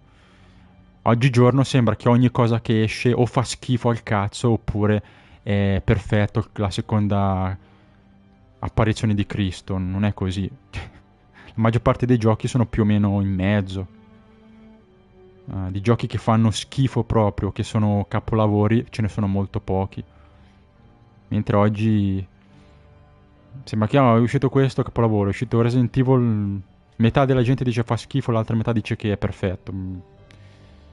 Non è così. Probabilmente. Poi sì, c'è molto marketing, c'è molto fumo negli occhi, c'è molto propaganda, poi gli influencer, gli streamer, le balle varie. Ci sono i, come si chiamano? A parte i LARPer ci sono i grifter, no? Tutti sti nomi del cazzo, no? I grifter così, no? Che ti dicono, sì, il capo, questo gioco è bellissimo, compralo.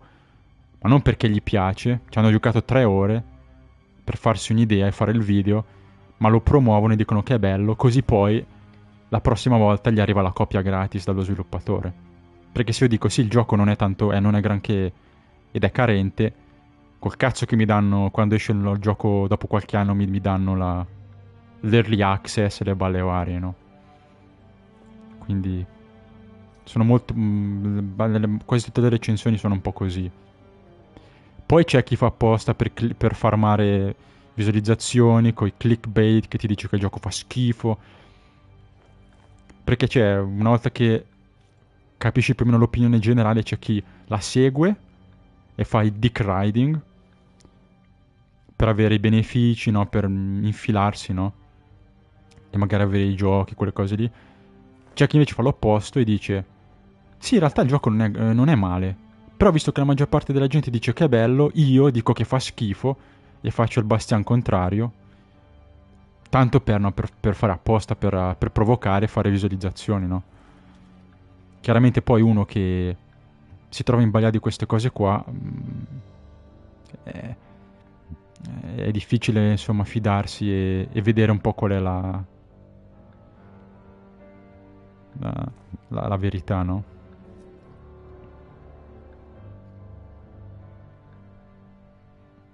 Quindi insomma,